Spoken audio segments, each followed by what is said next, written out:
We're recording. Okay, we'll let him speak first. Order. Barbara, please call the roll. We have Commissioners Levine, Thunderberg, Farrar, Noonan, and Vasquez present. This proceeding is broadcast on Channel 35. Doesn't sound like we're live yet, Commissioner. Yes, it does. Are we live?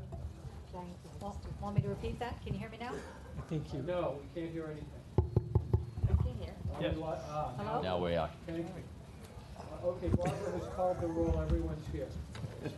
This proceeding is broadcast on Channel 35. The exact broadcast time can be found by contacting Channel 35. Are we live?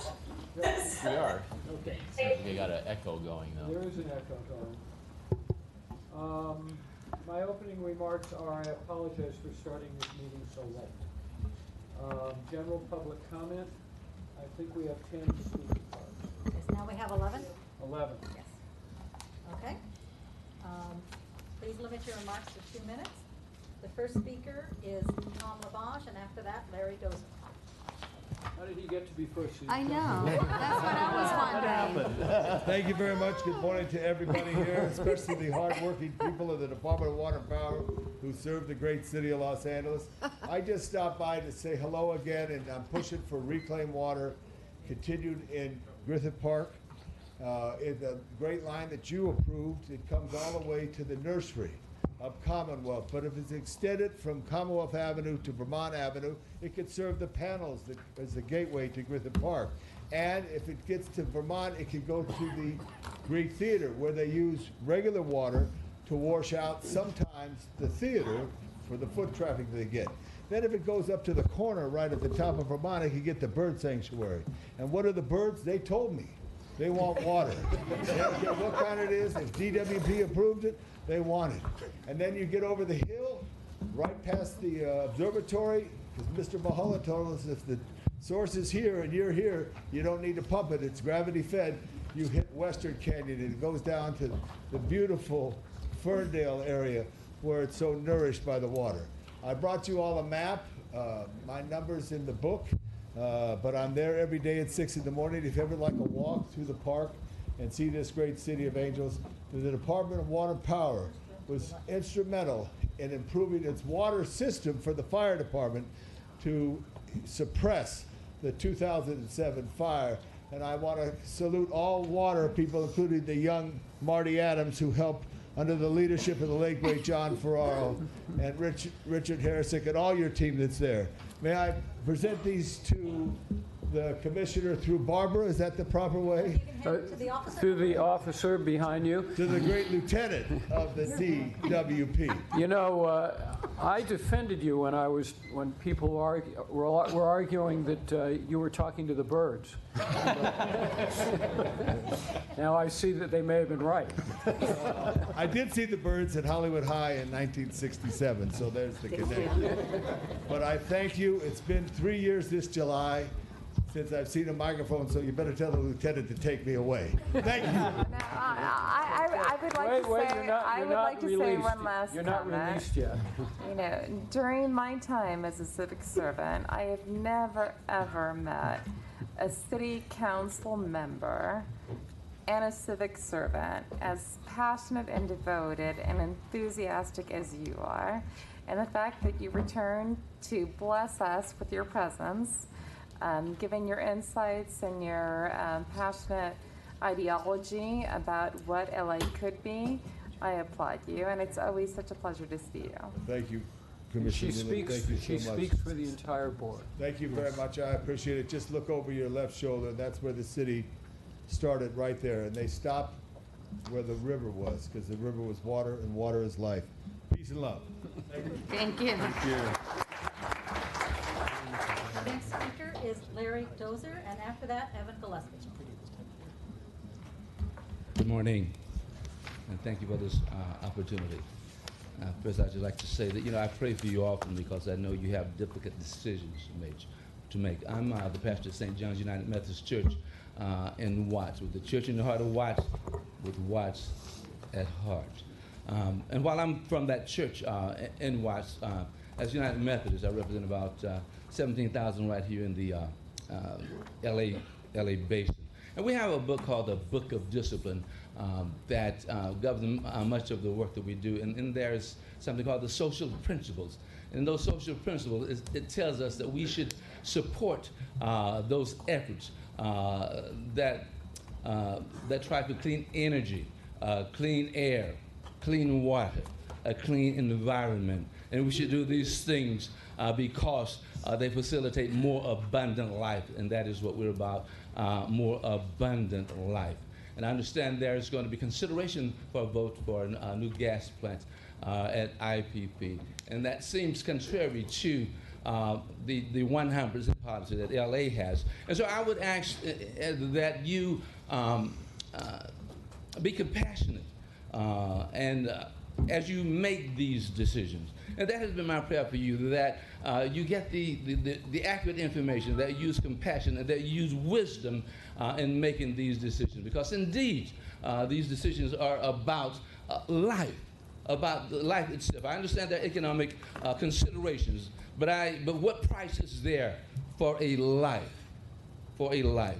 So I would request that you consider policies and voting in ways that promote clean energy alternatives, clean air, a clean environment, so that we can have more abundant life for all people. This is my prayer for you. In the name of Jesus, I pray. Amen.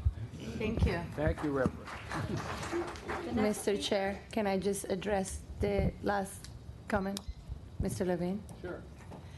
I just want to thank you for coming every week. I see you every board meeting that we have. I see you here. I see you so often, and it's so encouraging to see you, and for you to bring the voice of Watts, which in a lot of ways is sometimes forgotten by a lot of us.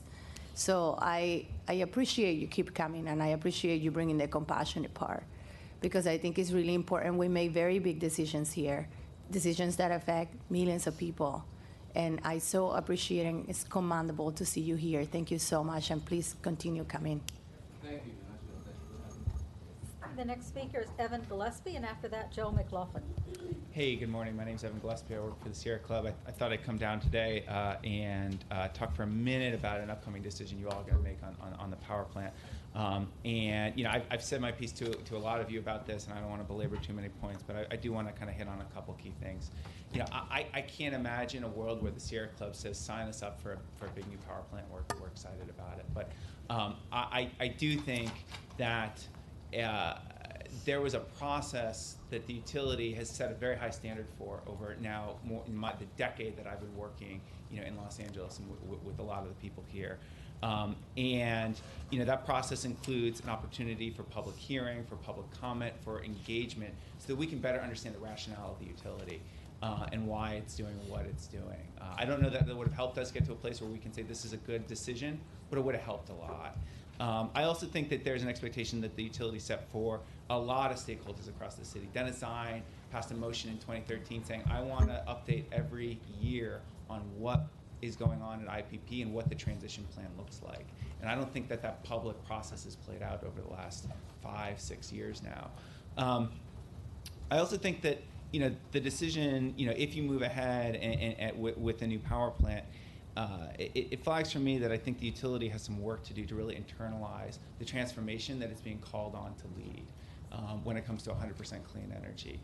I understand, you know, some of the logic behind the engineering needs and why the utility thinks it needs a new power plant, and I don't dismiss those. I know that they're serious considerations, and we have to talk about them, you know, collaboratively as a community.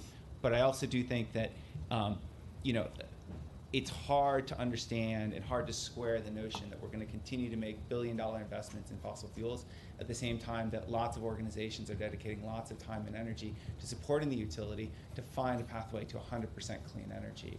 And so I'm having a hard time, and I can't explain to our members, I can't explain to the public how we are really in earnest moving ahead on 100% renewables and a new power plant at the same time. So I look forward to working with you and talking to you and understanding more, but I did want to take a moment today to express our disappointment and our pleading to work with you to find a better outcome. Thank you. The next speaker is Joe McLaughlin, and after that, Rochelle Zalaznik. Good morning, members of the board. Thank you for this opportunity to address you. My name is Joe McLaughlin. I'm a resident of Echo Park, which makes me both a ratepayer and a part owner of the LADWP. After retiring from 42 years as a high school teacher, I started to work for Power Save Schools. You might be familiar with that. It was a partnership between the National Alliance to Save Energy, the Los Angeles School Board, and the Los Angeles Department of Water and Power. What we did was go into a school and teach the students there how to analyze their energy use and to develop a plan to save energy. Our target was 10%. I worked with 5 schools in the Carson area, elementary schools, who averaged 15.1% savings. One school had a 22% savings. Now that's significant because the school would also get money back from the amount that they saved. And when you consider a large high school like the one I worked at, Huntington Park High School, has an annual bill of between $400,000 and $500,000 a year in electricity, that's a substantial savings. We also taught the students about the transition off of fossil fuels, because the danger that's presented by continuing to burn fossil fuels is a threat to all of us. And so I also worked with the Beyond Coal campaign and was very gratified when we moved everyone along so we were going to renegotiate those contracts to get off of coal and also to get off of fossil fuels altogether. So it's very distressing to learn that we might be going back to putting in infrastructure for a fossil fuel gas-fired plant that will last for 20, 30, 40 years and tie us to some stranded resources that are going to be obsolete. I've also taken classes at UCLA in sustainability in their extension program. And as I've learned more about climate change and global warming, and I've seen more evidence that even in the Los Angeles Times this last week, there have been several articles about more evidence of global warming. So I've learned a lot about sustainability and what we need to do about that. But I also think there's a level beyond that, and that's survivability. And I believe from what I've learned and seen that we're really with a question of civilization surviving. Now, I do all I can, maybe not all I can. I drive an electric car, I try to turn off the lights, I do all that, but I rely on you to make those systematic changes that are going to make this world survivable. And part of that is getting off fossil fuels as fast as we can. So when you're trying to decide what to do with the Intermountain Power Plant, the money that would be used to rebuild that could certainly be used for a lot of solar and wind power, battery backup, transmission lines that would modernize our system and move us into the future rather than sticking us in the past with some... Can you wrap up your remarks, please? Your time is up. Thank you. Thank you very much for the opportunity. Thank you. Okay, the next speaker is Rochelle Zalaznik, and after that, Linda Romney. Hi, I'm a ratepayer and also a mother. Can you And- speak into the mic? Yep. Hi, my name is Rochelle, and I'm a ratepayer in Los Angeles and also a mother, and also concerned about you voting for this new power plant. Los Angeles is developing a plan to phase out fossil fuels and go 100% renewable energy. That's why the decision to move forward with a new gas plant agreement for 840 megawatts without public input and vetting is shocking. We demand that you do a ratepayer review and give the Office of Public Accountability full authority to do a proper review on the impacts to ratepayers. We demand that you demonstrate that DWP has exhausted all clean energy alternatives to keep the transmission line energized and prove DWP could not reduce the amount of gas further. We call on all city leaders and Mayor Garcetti to commit to no new gas plants and developments from here on out. Thank you. And the next speaker is Linda Romney, and after that, Andre Ramirez.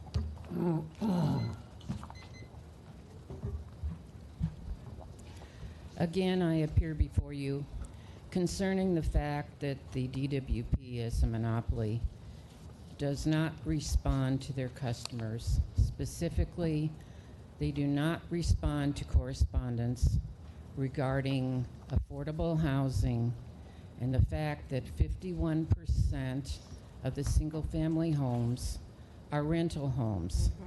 Therefore, the utilities are at one point in the name of the tenant, and then when they are empty and vacant, they go back into the name of the landlord.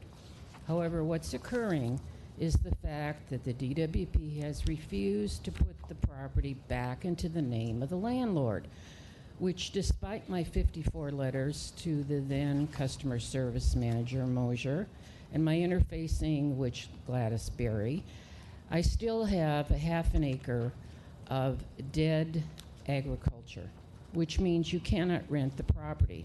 Los Angeles needs affordable housing, yet the issue that I've brought repeatedly before this commissioner is still not being addressed. In addition to which you had a billing problem, you still have a billing problem. The bills for that vacant property are going to the vacant property instead of going to the authorized individual. I've written letters, I've dropped off 7 that have been stamped and confirmed by this commission. Nevertheless, I have this continual problem, and as that water bill was to mitigate damages, it is my opinion, and justly so, that the DWP should be picking up that bill.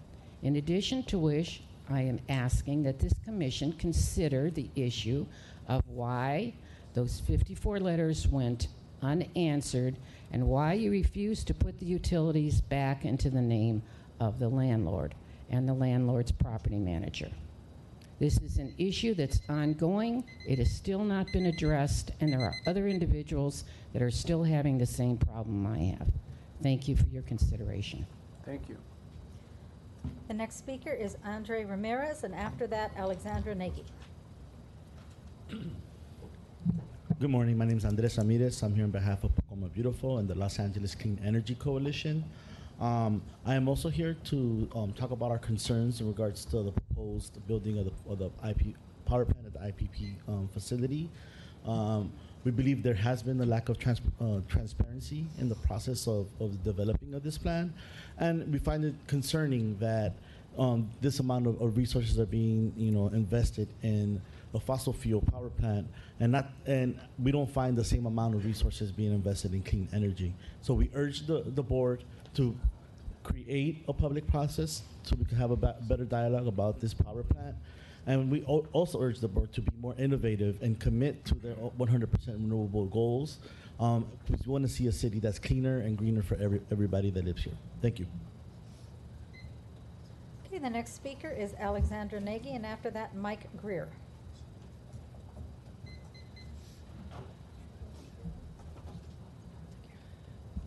Good morning. My name is Alexandra Nagy. I'm the senior organizer with Food and Water Watch.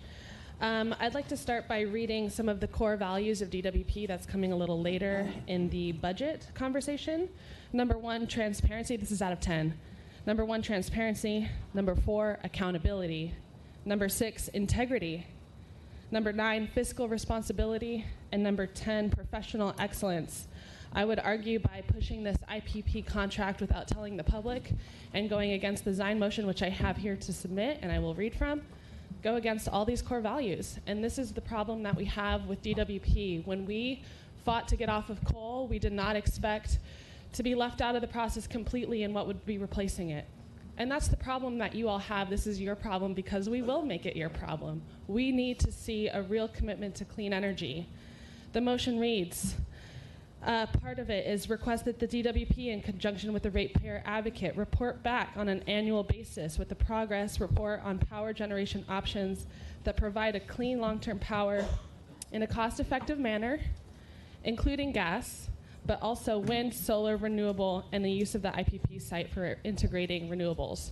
None of this has happened. This is why we are upset. This is why we are frustrated and disappointed. I've asked about this project many times in the last few years, and I'll tell you the staff has been pretty condescending every time I ask about it. So why? Why is this the nature that we're being treated with?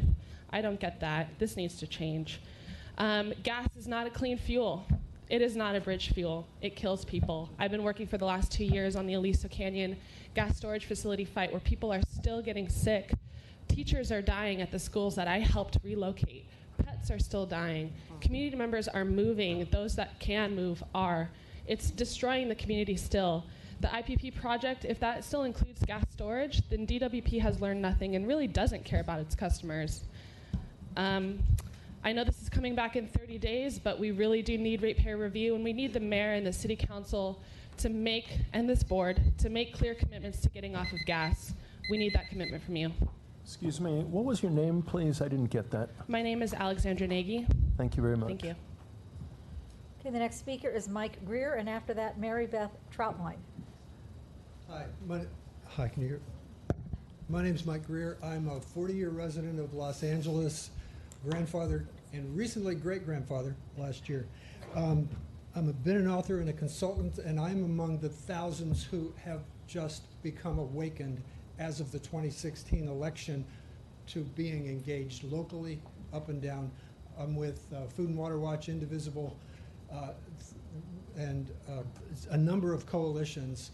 And what we're asking is the same question, and building on what Alexandra just said. Really, I'm going, what?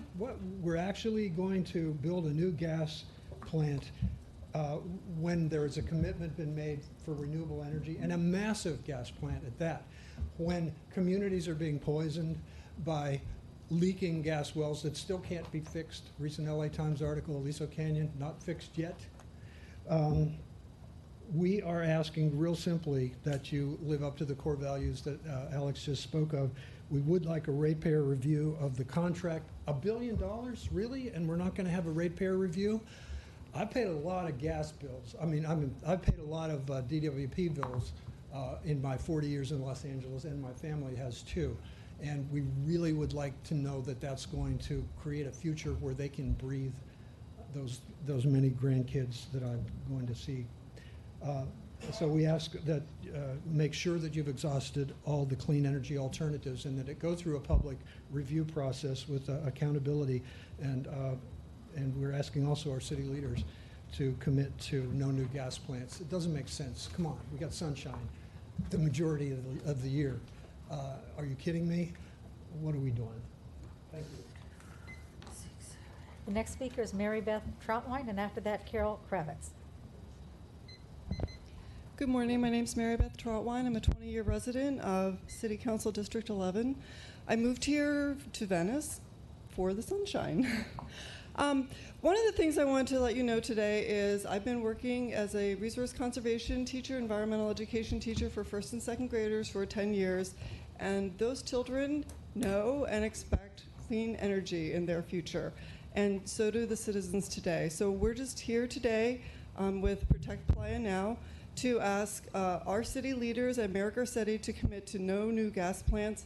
Gas is an old, dirty fuel, and we'd like to get off fossil fuels, which means getting off gas. So I'm here today to oppose the IPP power plant, and thank you for your time. Thank you. The next speaker is Carol Kravitz, and after that, William Barr. Good morning, Carol Kravitz from West Hollywood. I'm with Food and Water Watch today, and I'm across the climate activist community, and I'm here about the IPP.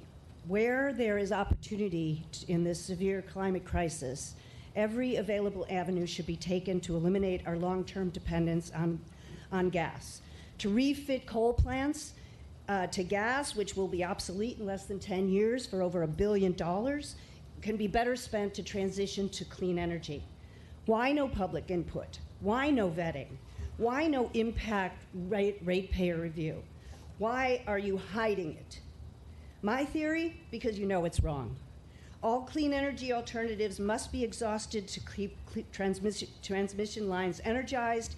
Be transparent as you promised. California and LA are on the path to 100% clean energy. We must have no new gas plants in the LA basin. Thank you.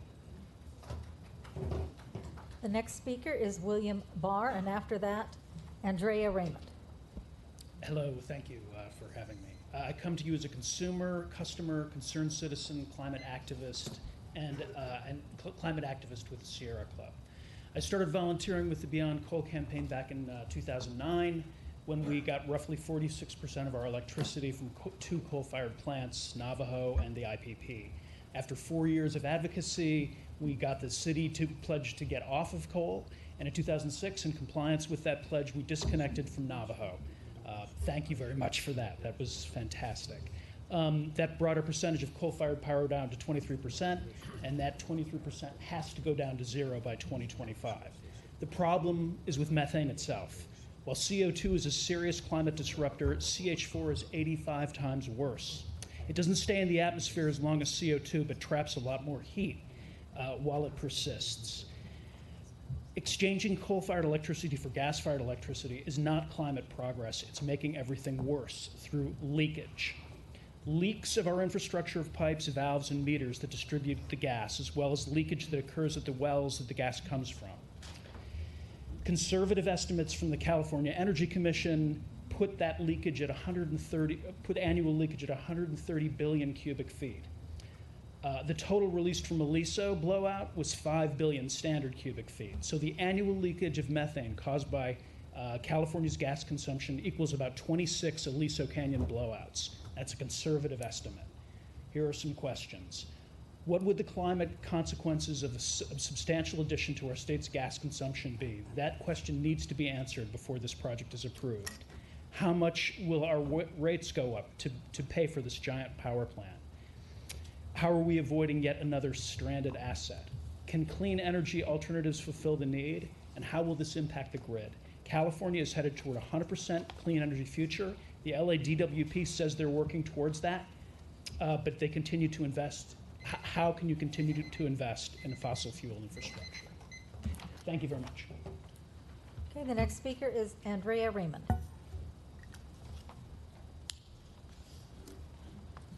Good morning, Commissioners. Thank you for squeezing me in. My topic is very local. It's about a park that sits adjacent to the Los Angeles River in Cypress Park. It's a park where normally in the summertime I would have my guests meet me to be shuttled into the Glendale Narrows recreation zone. I've watched this park go from a delight celebrated by city officials in 2011 with a big celebration with children splashing through the fountain and people being very excited about it, to a fenced-off area where regularly I can find people crashed out on drugs and drink in the middle of the park. This summer, I cannot ask my clients to stand there and wait for my van to come and pick them up to take them into the recreation zone. And I'm just concerned that this eyesore is really becoming a problem in an area where a lot of good things are happening. Right next to it is a very nice roundabout that was created by the city, and also the reconstructed Riverside Bridge. I understand that the Mountains Recreation and Conservation Authority manages this park, but, and I don't know the details, but I understand there's a critical role the LADWP could play in bringing this park back online. And I would just ask that any help that you guys could provide in doing so would be a benefit to the entire community, and certainly to the people who are trying to bring people into the area and show them that there is a very wonderful, nice Los Angeles River. Thank you very much. It's called Confluence Park. Did you connect it also with your council member and with the Parks and Recs? Yes. I've been bringing this issue to a lot of folks' attention, and it would be worth investigating. And given the wonderful role you guys have played with the Silver Lake Reservoir, I think you could make a big difference. Well, because that's a reservoir that we have, so it's difficult for us to step in some other people's jurisdiction because we just don't have jurisdiction. Okay, on all the again, parks. I'm just acting on what I've been told is that the DWP could play a very critical role in bringing this park back online. Thank you. Okay, that was the last card for item number 2. Closes item number 2 public. Thank you. Thank you all. The IPP issue will be discussed at greater length when it's on the agenda at the next board meeting. General Manager. Yeah, I'd like to call on a few of my assistant general managers today. I'd like to start with Mike Basich, in charge of marketing and economic development.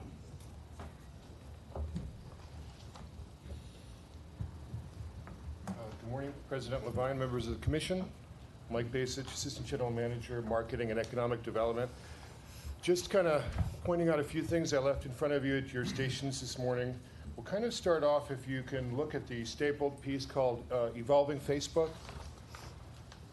Just kind of bringing, as we updated you about the look and feel and some of the branding, we're just kind of now bringing the look and feel into Facebook to modernize it a little bit. What we wanted to point out, if you look at page 2 of that handout, there's a video online now, and I hope you do go to Facebook and see the video. Kind of in support of the board's strategic initiative of improving workforce diversity, we'll be featuring some of what our work is going to be is featuring recruitment. So there's a video on there right now, which is very lighthearted, youthful. It's getting 70,000 views, I think, in 4 days. So we're we're hopeful that it's having some impact. Also, if you look at the spiral bound book in front of you, this is just kind of, you might have seen in the lobby too, we're talking about our summer campaign, and we're kind of keeping the drop. The drop is an asset that was developed by the Mayor's Fund. It's been around for 2 years, so we didn't want to get rid of it completely, but we wanted to update it, modernize it a little bit. There is a plan to make this a live action figure, so we're working on some videos as well. But if you'll see on page 3 of your spiral bound copy, we're introducing a new friend for the drop, which will be the plug. None of these characters have names yet. We'll work on it till we get something.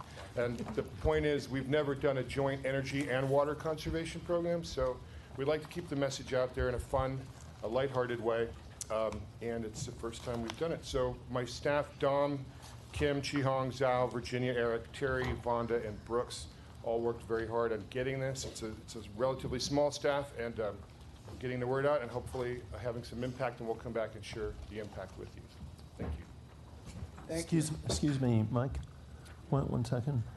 How do you plan on measuring the impact? Like, what metrics do you plan on using? Some of the metrics will be analytics, whether it's online or social. Some of the metrics will be in our new collateral. We're going to be source coding. So when people, for example, the most obvious measurement would be, how did you hear about this rebate? How did you hear about this program?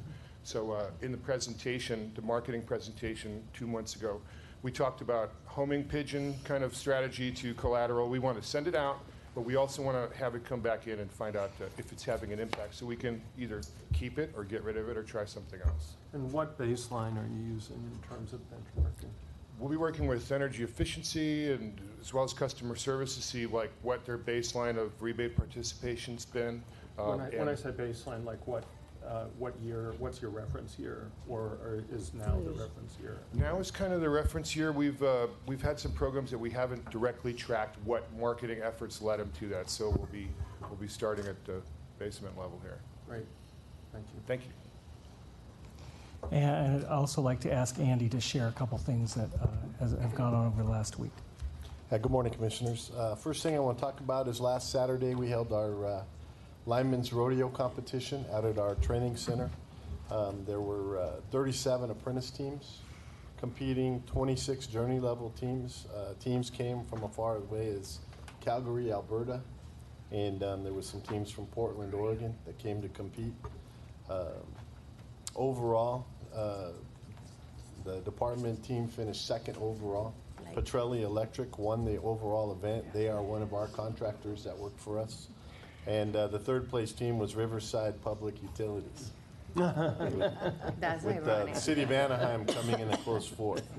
But it was a great event. It was very well attended, very well recognized. ABC came out and did a brief interview with Bill Harriet, walked around. I want to thank all of the volunteers and Joe Romalo's staff who helped us advertise it. We had petting zoo for kids, face painting.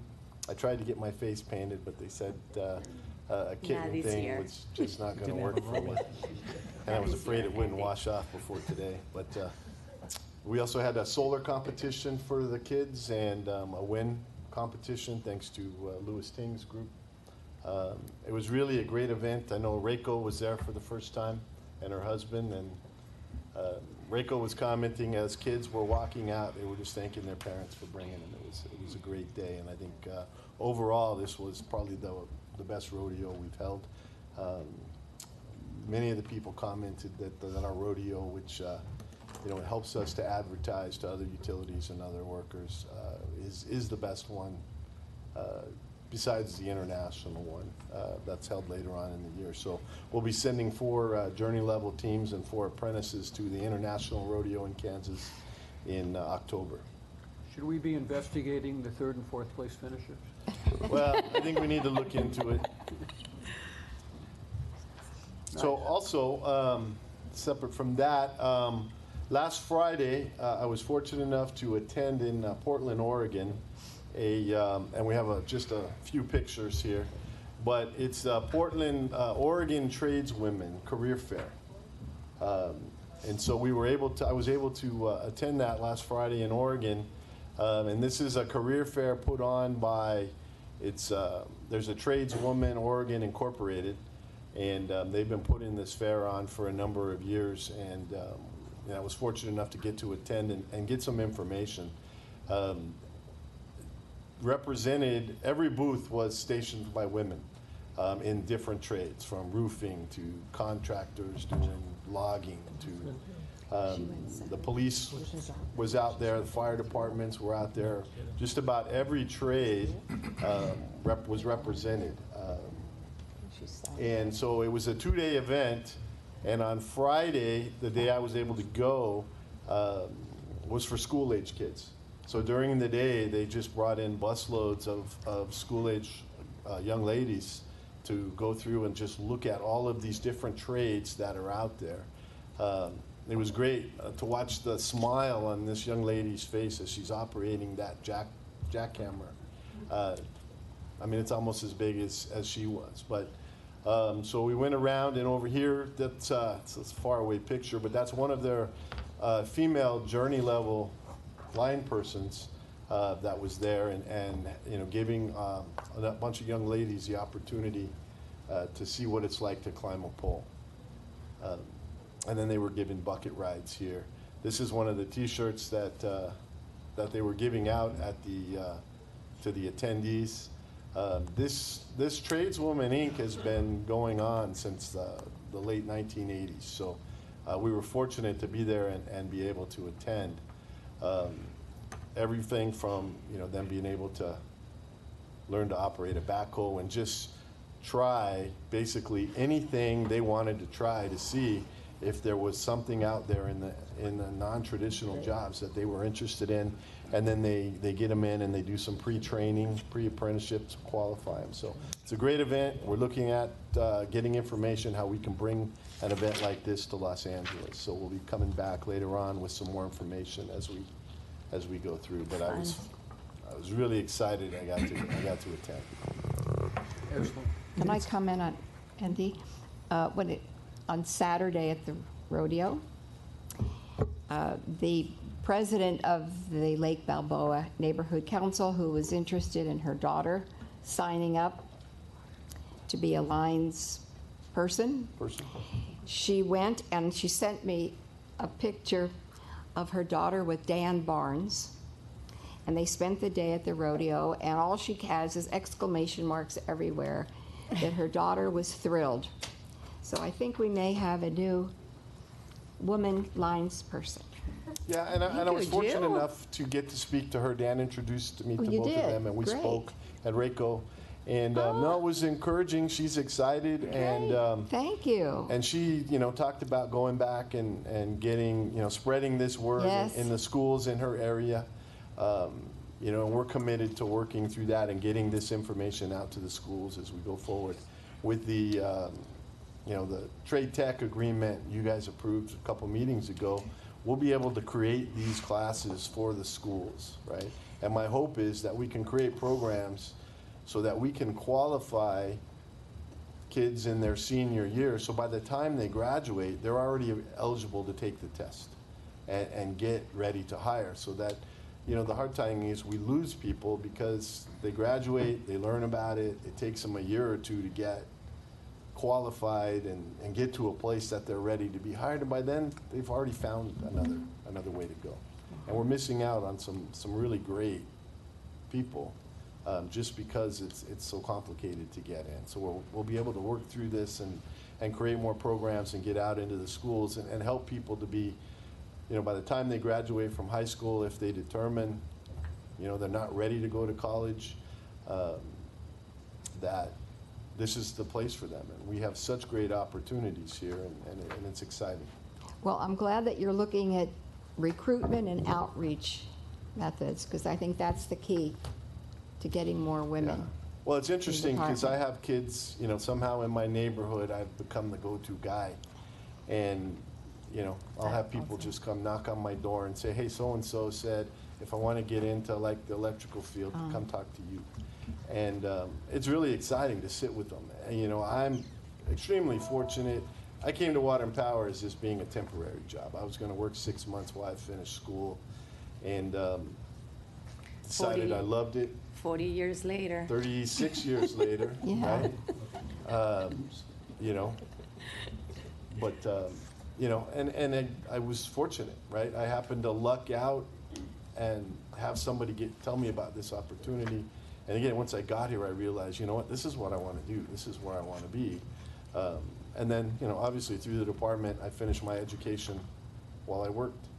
And I mean, to me, obviously I'm biased. This is a phenomenal place to work, right?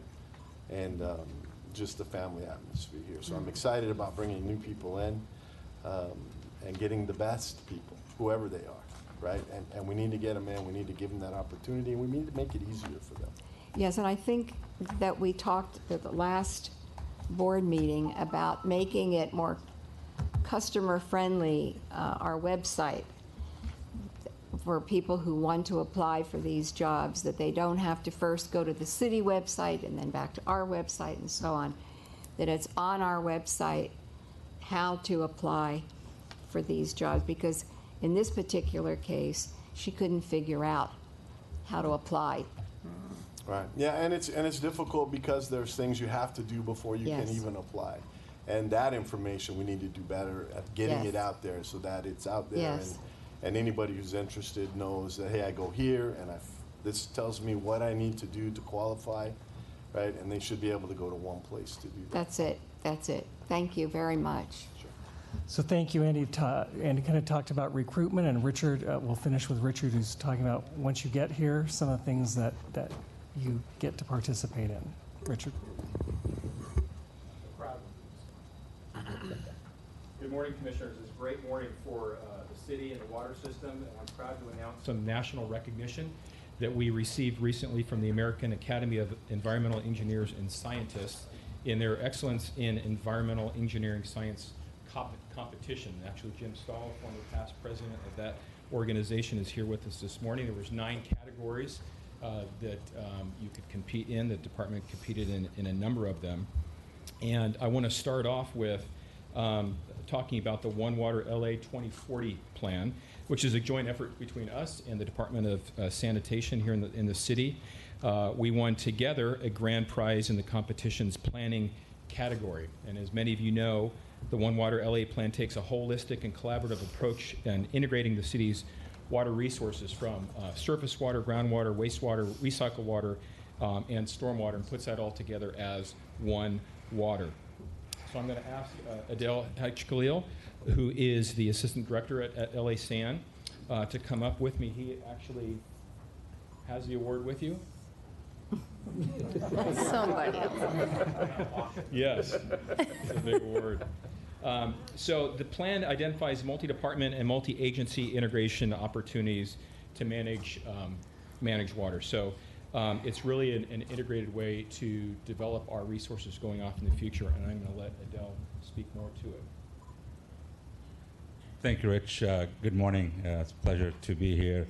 To me, water has so many challenges, but I think there's so many opportunities that we are really working together in collaboration. The reason I wanted to be here is to, one, thank your board for the partnership with the city, with departments across the board. Yesterday we were at the Board of Public Works recognizing the same thing. We had Richard and the team there. But I keep saying is for us to address the water challenges and for us to address water quality, water supply, stormwater management, recycled water, making LA more resilient and meeting the mayor's goal of 50% by 2035 and making LA locally sourced by 2035 when it comes to water. The only way we do it is what I call the 3 I's, the innovation, integration, and inclusion. And through this One Water LA plan, it was done that way. We basically thought outside the box and figured out how we can integrate and do things together.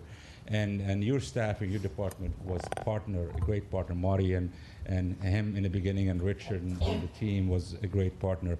But we touch everything. We've done things differently. You know, we look at the Tillman plant in the valley, we're looking at increasing recycled water and groundwater recharge. But with water conservation, we have less wastewater to recycle. So we had to really think about wastewater planning and how we can bring wastewater to the plant so we can have more water to recycle.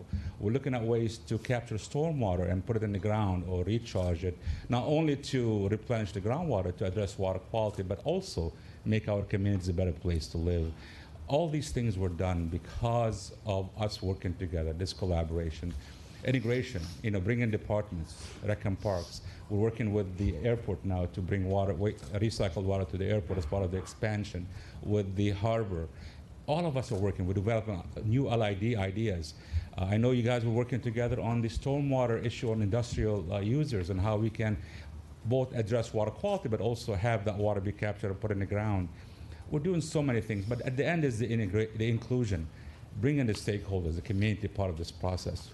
Without the community, we're here to serve them, and we need to engage them. And that's, to me, that's the change, because this week is Infrastructure Week, and we need to celebrate the Infrastructure Week, but the community today wants to be engaged. Everything we're doing is part of every neighborhood, and we need to engage the community, and that's the One Water LA has that effort. And I know we're having age 08 here with this. We have also consultants, staff from across the board. We had, please stand up, all of you. Wow. Thank you all for coming.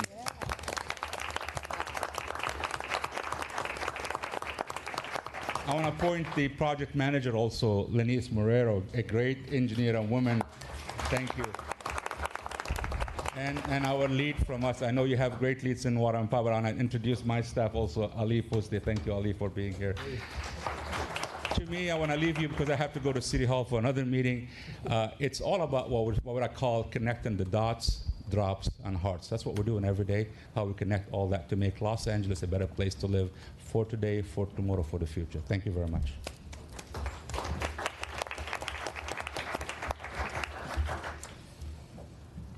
But there's more. The Academy additionally awarded us a grand prize for one other award. I'm going to ask Nelson Mejia and Jaime Valenzuela to come up. Owens Lake is very near and dear to my heart, and as these two gentlemen come up, they represent 20 years of sustained efforts to bring Owens Lake into compliance with air quality regulations. And the Academy awarded and recognized our management efforts on Owens Lake to bring the lake under control with their grand prize award in air pollution control. What we've done out there is a tremendous thing. We've obviously spent a lot of money and a lot of water out there, and it would have been one thing to have done all that and it doesn't work. Well, funny thing happened on the way to solving Owens Lake. It's really now the cleanest area within the Owens Valley. And since it was billed as the single largest air pollution dust problem in the United States, the control efforts is equally as grand. And just want to thank these two guys and the rest of the crew that is here today represented on their efforts for Owens Lake. You know, stand up. That's what that means, okay?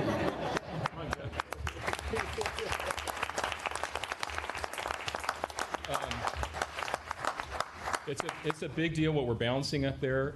We have a board policy to basically minimize use of water on Owens Lake while still maintaining habitat out there, as well as obviously meeting our dust control compliance parameters out there. And the management to do that is just incredible. Most of you have been out to Owens Lake and seen what it is. It's basically a huge water system, twice the size of the city of Santa Monica. And on top of that, you just have to wrestle the dust out there. It's a very beguiling problem out there. It just ropes people in, and each one of these men and women are proud to work on the project, and we're proud of their accomplishments. So thank you all. Yeah. Specifically, Jaime represented the department as well. Like I said, there's still more. Where's your, right here. So they also received our latest Phase 9 and 10 from the International Partnering Institute, the 2018 John L. Martin Partnering Project of the Year for our last Phase 9 and 10. Partnering is management effort that seeks to develop a business partnership that brings together the owner and the constructor together in setting goals, resolving disputes, and improving the outcome. So it's a very prestigious award for us as well. So there's still more. The Academy additionally awarded us another grand prize for Owens Lake Environmental Sustainability, and Jeff Norton's going to come up with his award. As I said, there's three main things that we're balancing up at the lake. It's water conservation, it's air quality, but it's also maintaining the habitat that's up there. Owens Lake is now home to tens of thousands of birds. If you Google my name and bird sanctuary, you'll come up with a famous quote that I made about 15 years ago, where I said at the time, we didn't start this to create a bird sanctuary. It's just a happy byproduct of what we have. Well, speaking of baselines, that baseline population is something we now have to maintain as we go forward. And so it's very difficult then to just continue what we do and yet realize water conservation. So what Jeff and his team, which includes stakeholders, regulators, and third-party scientists, developed was what we call a habitat suitability model.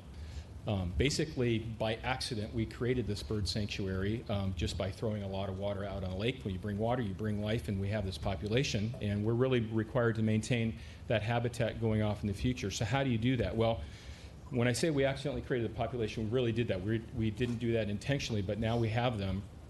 But to maintain that population, to maintain that habit, doesn't require water. Water is just one component. There's depth of water, there's the aerial extent of the water, there's the quality of the water, and just where it lies within the 110 square mile of the lake bed. So what Jeff has done is try to corral all those parameters together, and it really required us to quantify that habitat value. And now that we know what that value is, we can play with the parameters, and basically we can create dust control with less water and maintain that habitat. So his efforts and the whole team's efforts were recognized with a grand prize. We're thankful for you, Jeff, and all the efforts that you represent.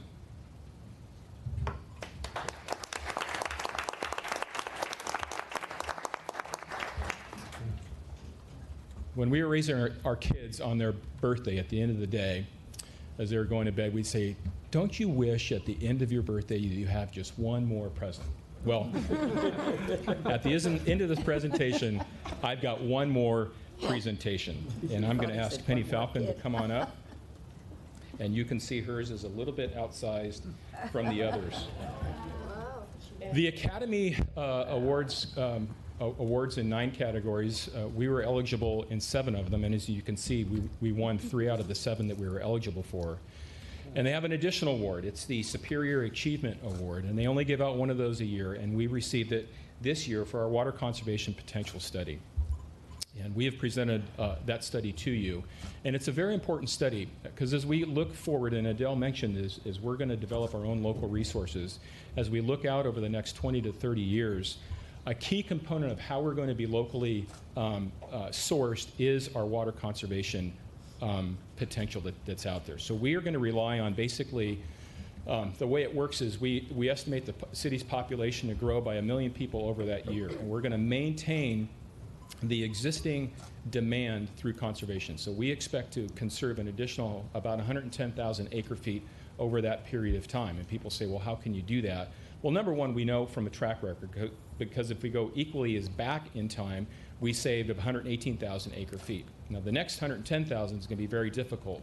And as Penny presented to you a couple months ago, we actually did a lot of work with our partners on this team and looked at what that potential is. And the punchline, as you remember, is the biggest amount that we have potential out there is outdoor irrigation. And so along with that and all the other opportunities that the plan or the study pointed out, we see that we do have a future out there where we can actually meet all of those goals. So it was recognized again by this National Academy for the efforts and groundbreaking efforts that it is. It really is the only one that's been done in the United States.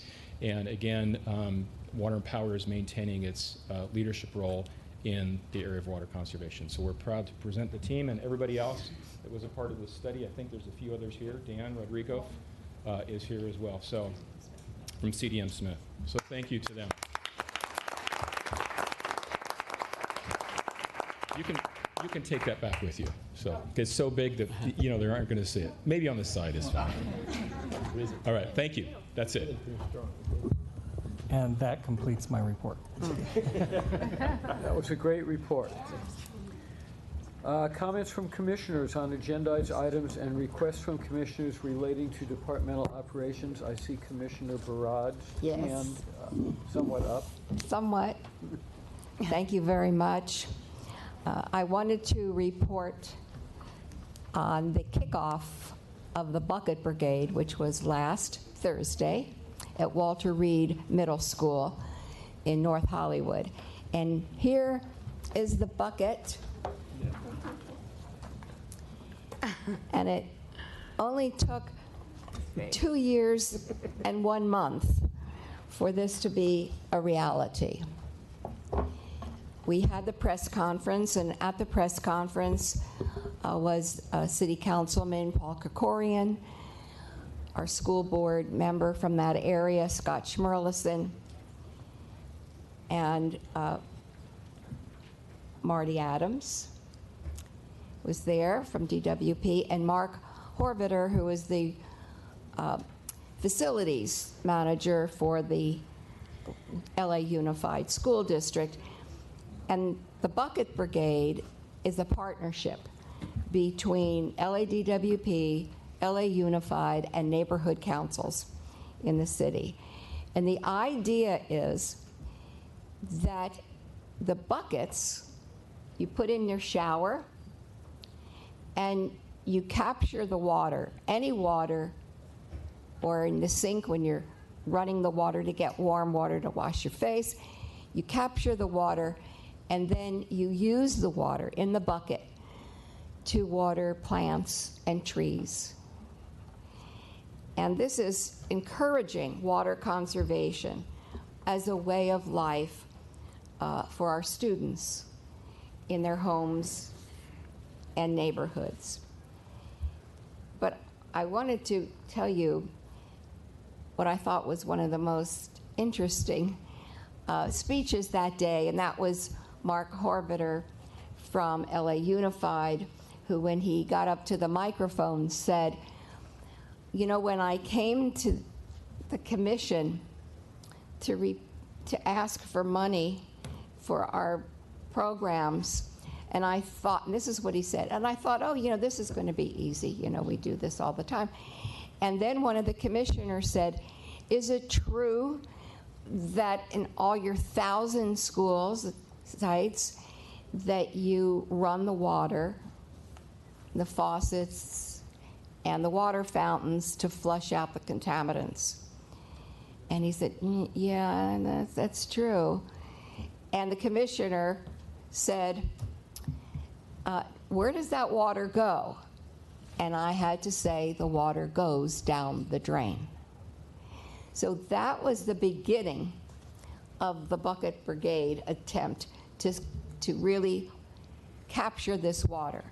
Because that was at a time of drought in Los Angeles when all of us were changing our way of life to save water, and the school district was flushing down 60,000 gallons of water down the drain every day. So we've made progress. It just took persistence and a couple years out of my life, but I think that this is just the beginning, because now we have to spread the word citywide that this is our priority and that the next generation will be the leaders in water conservation. Now, interestingly enough, that on Saturday, Councilman David Rue, who's a city council member from CD4, which represents Hollywood, Los Feliz, Silver Lake, and Mid-Wilshire, and actually only 2 districts in the valley, had a meeting of all the neighborhood council leaders in CD4. And one of the things that someone said when they asked, what are your priorities and this is, throughout CD4, they said, make water conservation a priority. And the person who said this had just come back from Cape Town, South Africa, where he is a movie producer and director. And he said in Cape Town, water conservation is critical. Yeah, water. But he doesn't see that LA DWP and the city is making this a priority. So I want to mention this because I think that's something now that we ought to learn from, that somehow we're failing to make that a priority. And I know Michael isn't here anymore, but it needs to go on Facebook. And we need to talk about Bucket Brigade and how you capture this water and what you do with this water and with gray water. And I wanted to thank Joe Ramallo and his staff for putting together the press conference, kicking off the Bucket Brigade, because they did a great job. It was really a great event. But now we have to go citywide. Neighborhood councils are involved, and they were there because they are taking these buckets and partnering with their local schools to make the message. And they're very excited about it. So I think we just need to now do this citywide. We kicked off where it's the warmest, but let's move on to the other districts citywide. Thank you. You're welcome. Chairman, I just want to say thank you so much for all your efforts with the bucket. I think it's a brilliant idea. I think also I'm curious to hear where you get buckets for folks. Where do you get the buckets? Would you let us- DWP, Joe, he knows where we get Call the buckets. Joe Ramallo for your Joe bucket. Ramallo has the buckets. And what we're doing now is that the neighborhood councils are making, what do you call it? Stickers, clear stickers, and they're putting it on their buckets. So that's branding Amazing. for the neighborhood council, and it's going out into the community and saying, our neighborhood cares about water conservation, and we're going to be giving them out. Thank you. All right, so my comments are about the earlier comments on public comment about IPP. And I just have a recommendation that I want to make to our general manager and the staff working on this specific item. I would like to see a report back in the next 30 days or before this item comes before us about the impact to the grid and, of course, the cost. And how is this also interrelated to our 100% renewable study? In my year-long being a commissioner, I have not really got any reports or any. This caught me as well by surprise. I also want to just take a little bit of ownership of the lack of the process that we had, especially with community members that had worked on this issue for a really long time. I know that we strive to be very transparent and inclusive, so I think that this should not be an exception, and we should continue to do that. I'm also curious, and maybe this also can be on this report, about the number of units that we're repowering. And I know I also want to mention that this is quite a complex issue, and I think a lot of us know that we are not just the only owners of the Intermountain Power Plant, but it's also another 35. We're number 36, so it's quite complex. And I want to also see if there was, in this report, I also want to hear if there was any other type of negotiation with the other owners in terms of if there were other viable options for us to reduce this gas plant. And lastly, I want to learn how is this related to our reliability and the grid, and why the reductions to 840 megawatts and not more, and if we have a timeline of reductions in the future. So if this is maybe the first step, and maybe later we have a timeline. So I would like to see a report before this board can vote on this item. I would like for all of us to learn a little more. I'm very informed about IPP. I have been working on IPP for the past 10 years. But I'm not sure if a lot of other board members that have not been, and maybe even some members of the staff that have not been around that long, really know the history of how we decided to divest from coal and also divest from Navajo. Thank you. Is there are there any relevant time deadlines by which action is required? We plan on bringing this back now at the next board meeting. Delaying it 30 days makes the process not 100% finalized until the end of August, which is too late for the existing agreement that will move forward without this coming forward. I didn't want to get into a lengthy back and forth in the course of the public comment period, and really don't want to now either, because this is going to be before us as an action item. I do want to say that there has been much more transparency than was acknowledged in the public session. And there was considerable discussion at the time that these earlier decisions were made, and they were brought to the board. And what we're discussing now is, from what I can see, an important step to reducing the extent to which we had been committed to natural gas. We're able to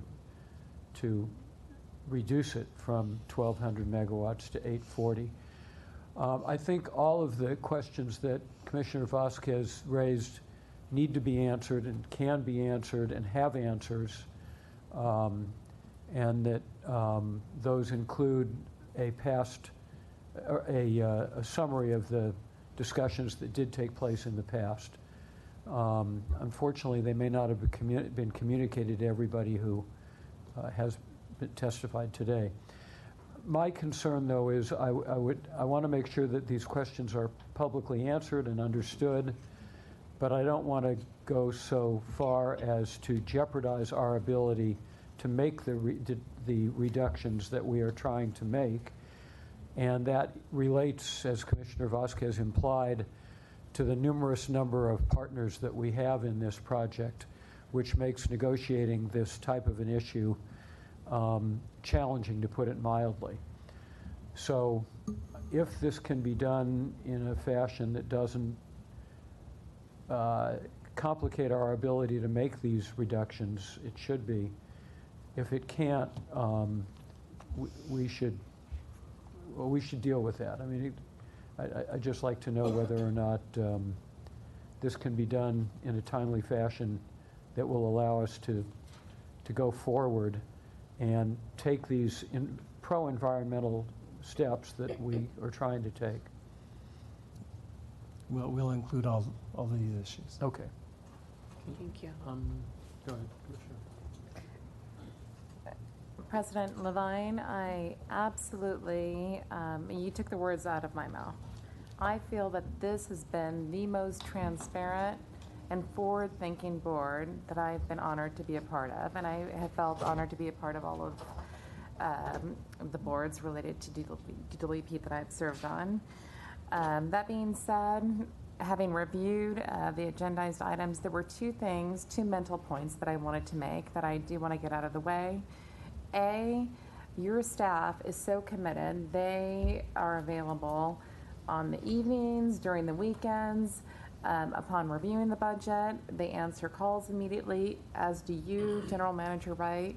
And I've never felt such a great response to my considerations and questions, which I feel have been answered. Secondly, this is a side mark.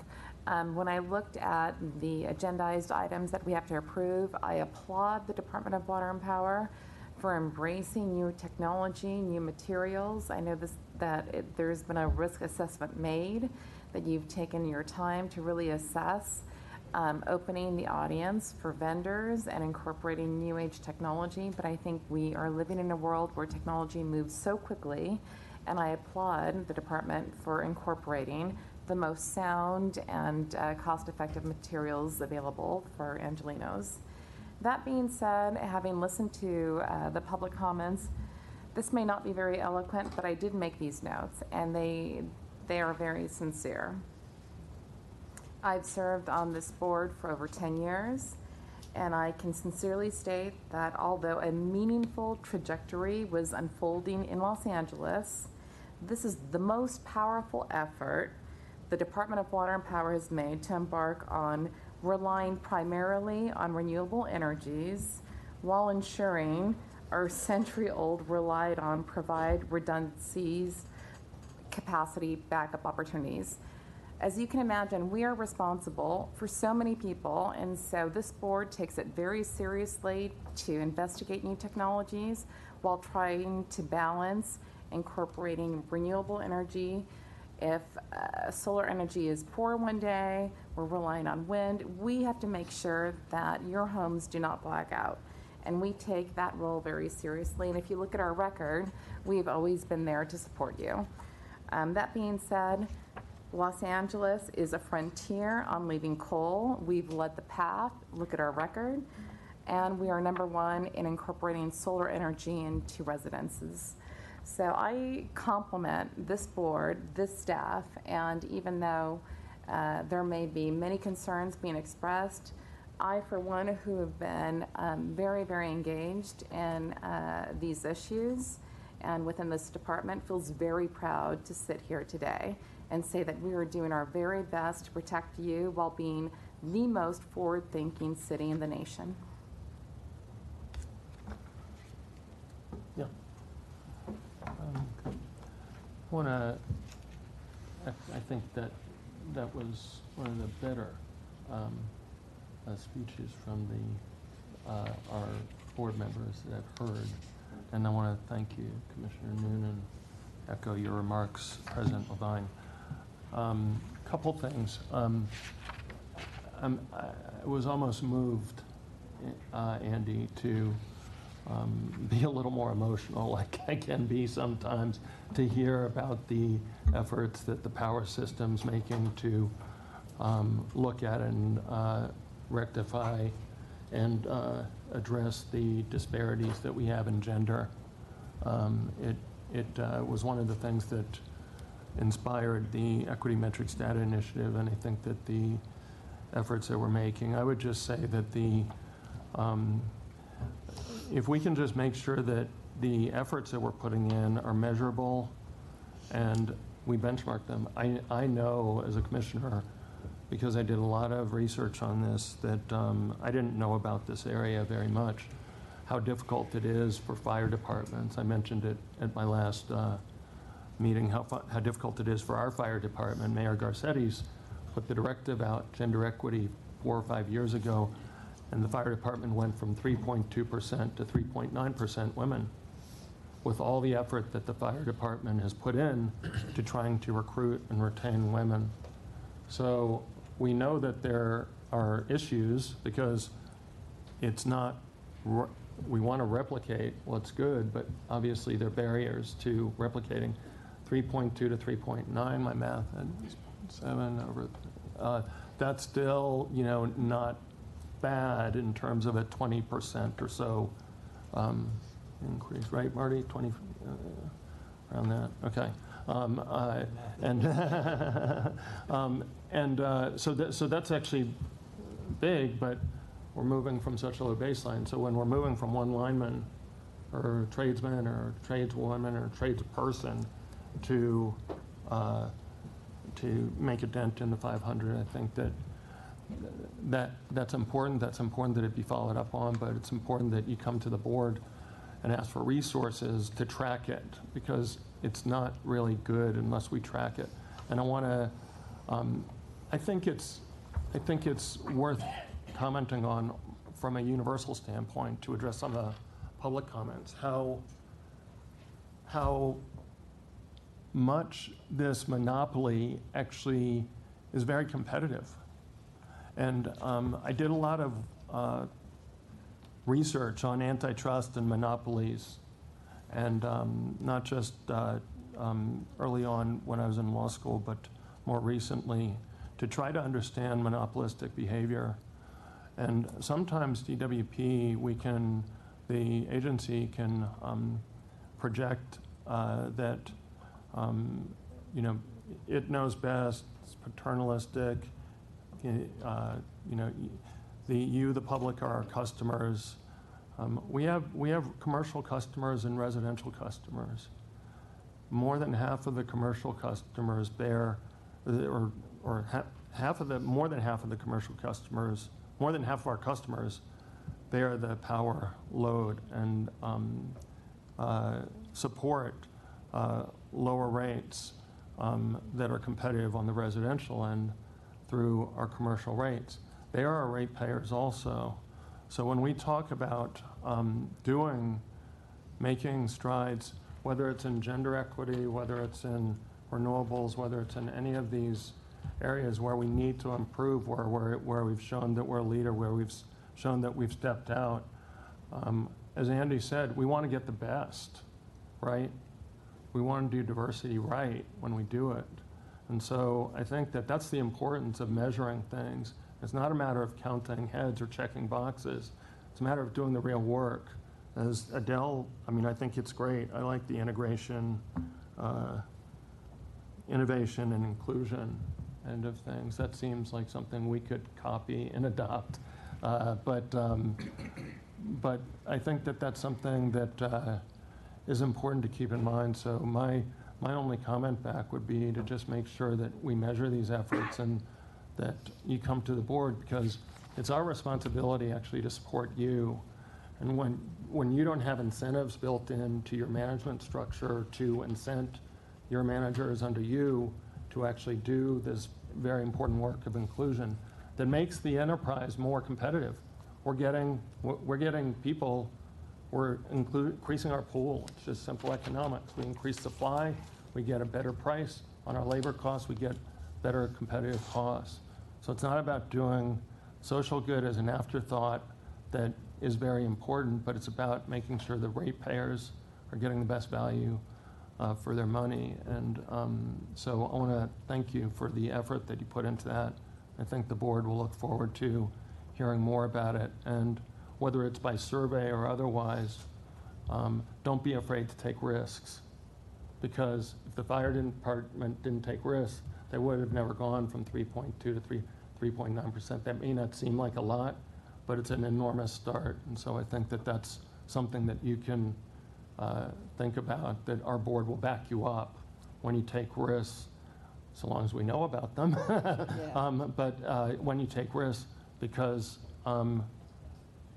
just like with the pilot programs and everything, we have to innovate. On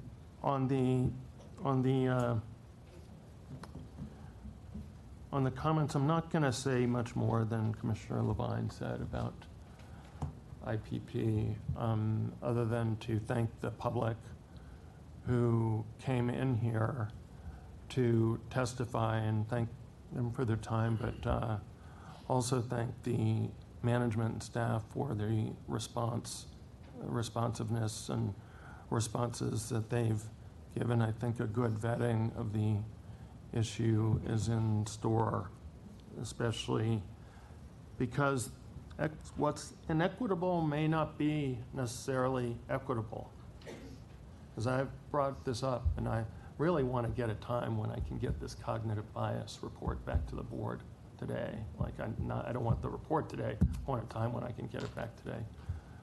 The study that I cite for bias is nothing to do with gender, race, or ethnicity, or immigrant status or nationality. It is about the sad story of what happened in Germany when Germany rushed into renewables too quickly, and there were bankruptcies and everything that all the ratepayers ended up having to pay for, especially the poor ones. So the people who were lower income got screwed again because they did it too quickly.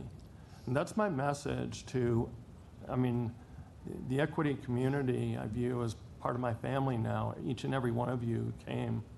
You are part of the family that I expanded when I came here to DWP. That's just my message to be sure we understand what the consequences are.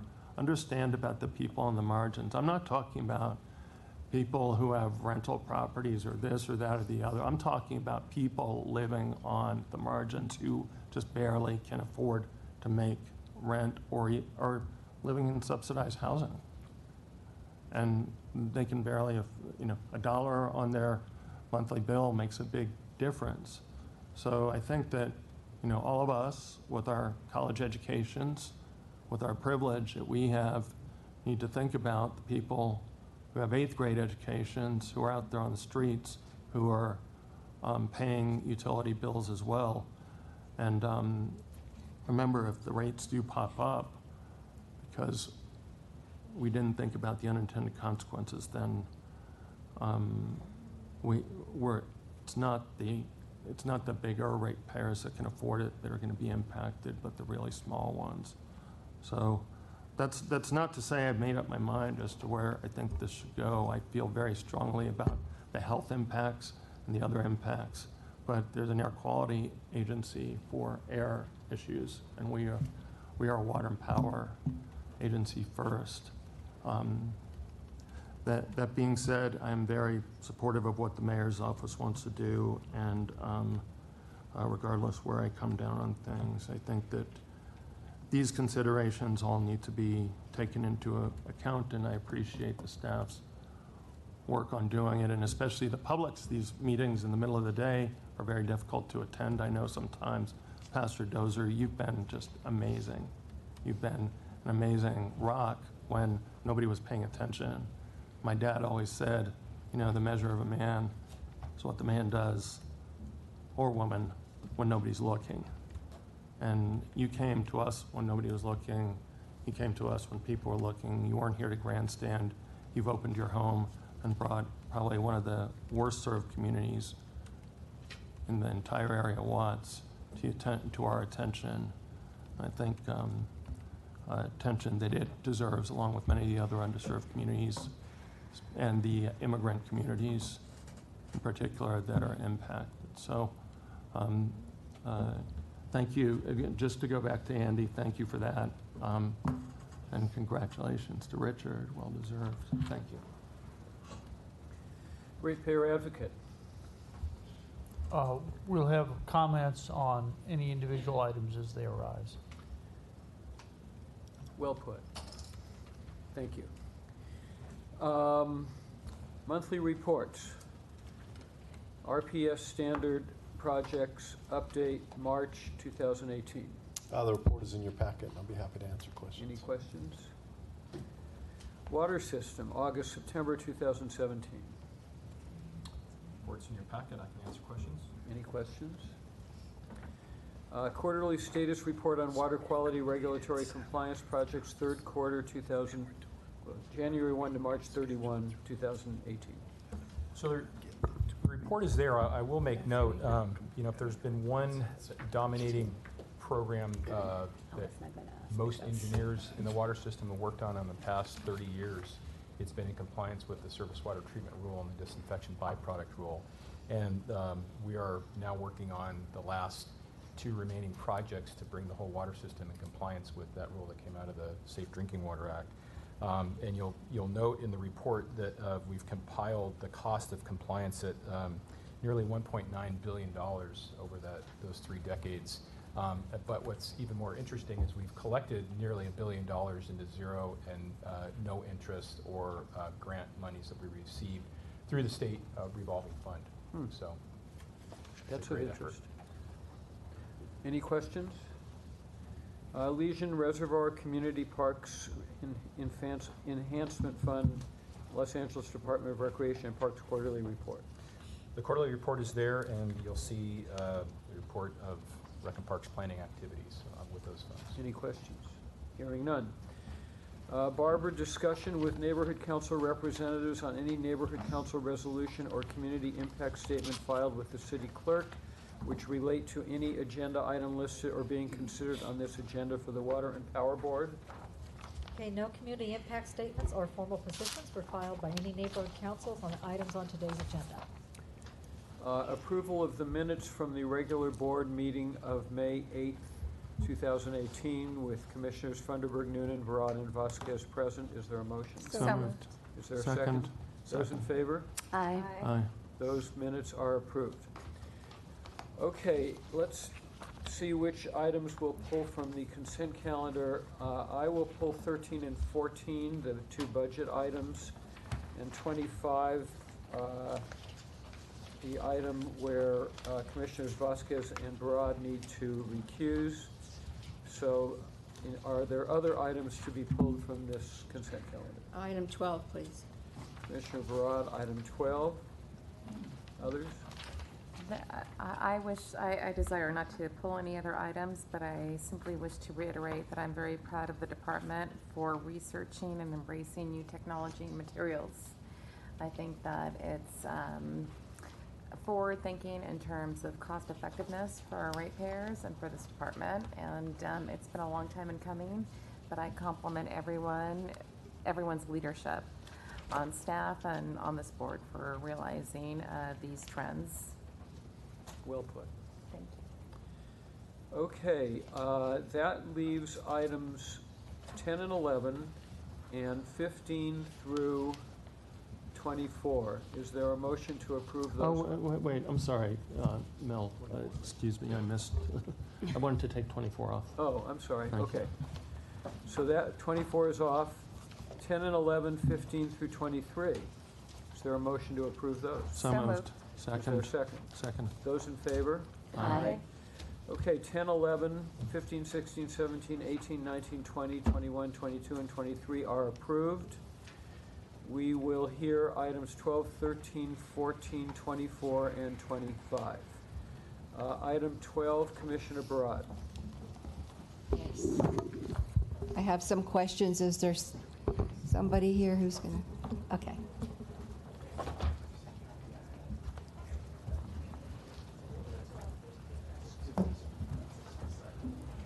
Sorry, it was 12, 13, 14. 12, 13, 14, and 24. Sorry. Thanks, Mel. That's all right. Good morning. Good morning. Michael Gutierrez, Supply Chain. Jerry Ardolan, Power Construction and Maintenance. Good morning. Can you refresh my memory? What is the Home Energy Improvement Program? The Home Energy Improvement Program is part of the energy efficiency programs in Power Construction and Maintenance. We have forces in our general construction, carpenters, laborers, plumbers. We go to people's homes and we test for airflow, for leaks. We change lighting, LED these days. We put aerators on, all for free. We install air conditioning units. All right. Low flush toilets. Yes. Do you install them? On our, not necessarily in homes, but we have another program, SBDI. It's where we go to small businesses and we install low flush toilets. All right. Well, it wasn't clear to me in our background material. If someone wants to get a low flush toilet and get a rebate, do they go to get the toilet on their own, or do they have to go through your department? As a resident of Los Angeles, when I wanted my low flush toilet, I went to the rebate program. But these are part of the other programs in the energy efficiency programs where we go to small businesses. We do lighting and Well, I'm plumbing. talking about residential. And residential, we What don't. does somebody do? Just like the refrigerator, they have to initiate that themselves. So they buy the toilet, Yes, right? yes. And then apply for the rebate. Correct. And then you're not involved in that. No, Is that correct? not on height, Pardon me? not on home energy efficiency. Not on home energy. Not on any of the residential low flush toilet rebates. It's private. You buy it, you submit for a rebate. Okay. And Get a check. then it processes through the system.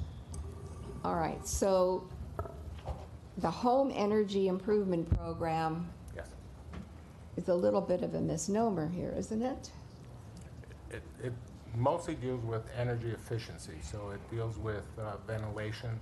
So what we do is we basically do an inspection of a resident's home. We'll go in there, we'll check the stove. Could you speak into the microphone? Sorry. We'll go to the resident's home, we'll check their appliances to make sure that they don't leak gas. We have found instances where we had to warn them that, for instance, their stove is leaking.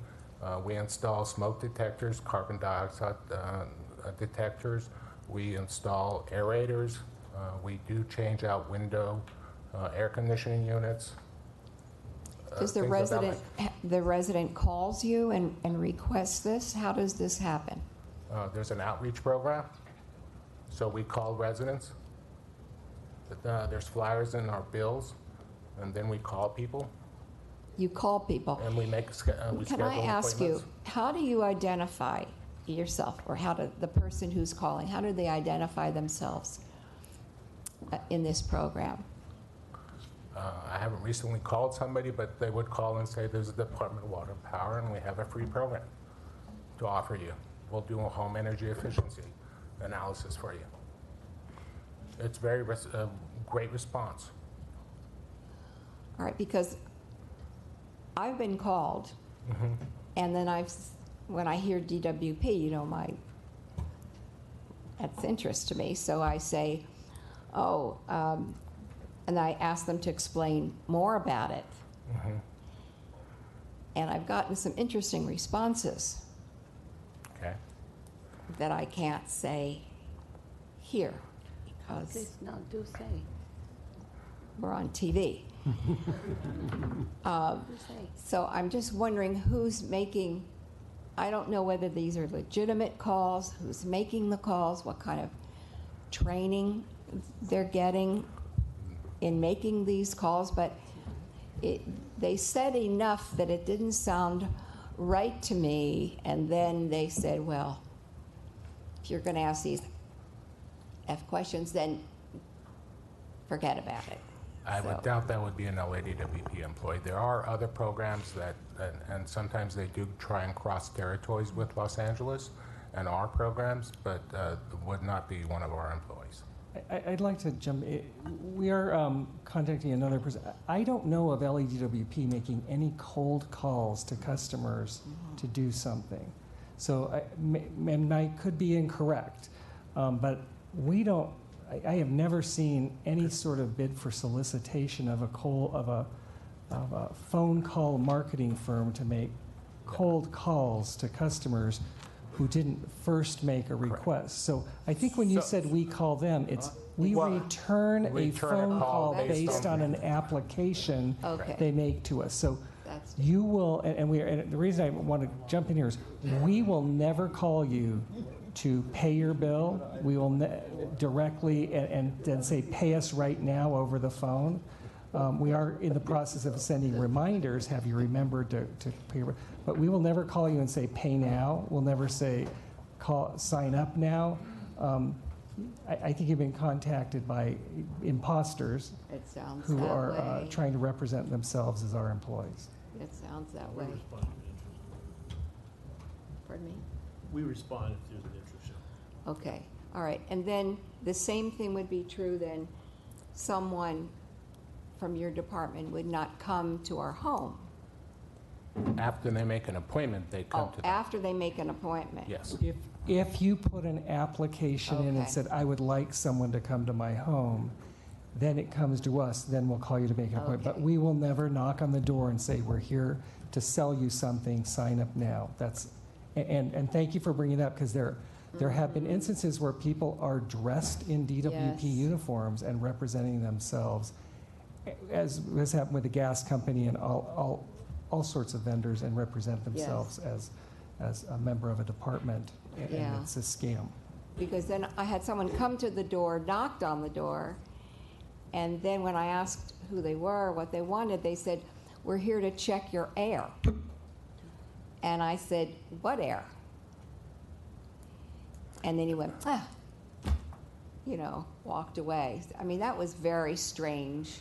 Yes, so our crews they come with LADWP uniforms, and there's an air test that they do. But that would be after I would call. After you would call and Yes, make an this appointment. was not after, there was no call made. Correct. No, we only go All by right. appointments. I think we need to inform, I wonder if we can put this as an insert into our bills, that there are these scam artists around, either making phone calls or coming to the door that are not part of DWP at all. We have put it on the insert in the bill, an insert in the bill. We're doing that periodically. We're putting it on Facebook, and what we're finding is it's basically like a 2 to 5 day hit. That there'll be a whole bunch of phone calls made to customers to try and basically rip them off because they're Yeah. imposters. They'll hit a neighborhood and then they'll pull out really fast because they know they're committing a crime. So we do put this on, and we're putting on periodically in Facebook. The minute we hear something, we'd like to hear from customers, because we will put on Facebook and put on the location where the customer was to try to inform them that somebody's trying to scam you in your neighborhood. And then again, for everybody, putting on the insert, and we're doing that again periodically, because we're very concerned Yes. with this. Yeah, because it's very concerning when you get this. Okay, Correct. thank you very much. You're quite welcome. Any other questions, comments? Is there a motion? So moved. Second? Those Second. in favor? Aye. Thank you. It's approved. Thanks. Okay, we have the two budget items. We also have item 24.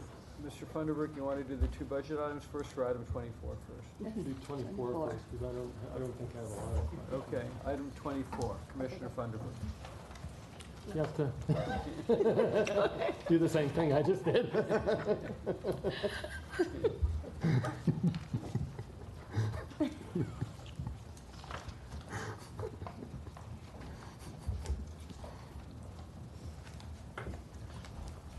Hello, Commissioners.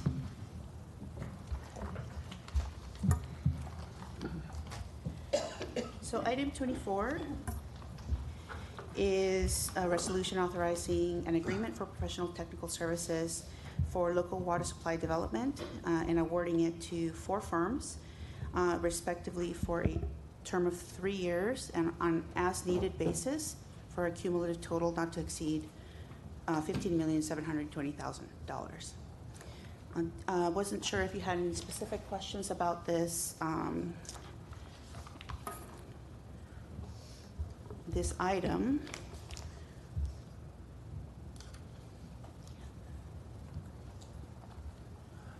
Yeah.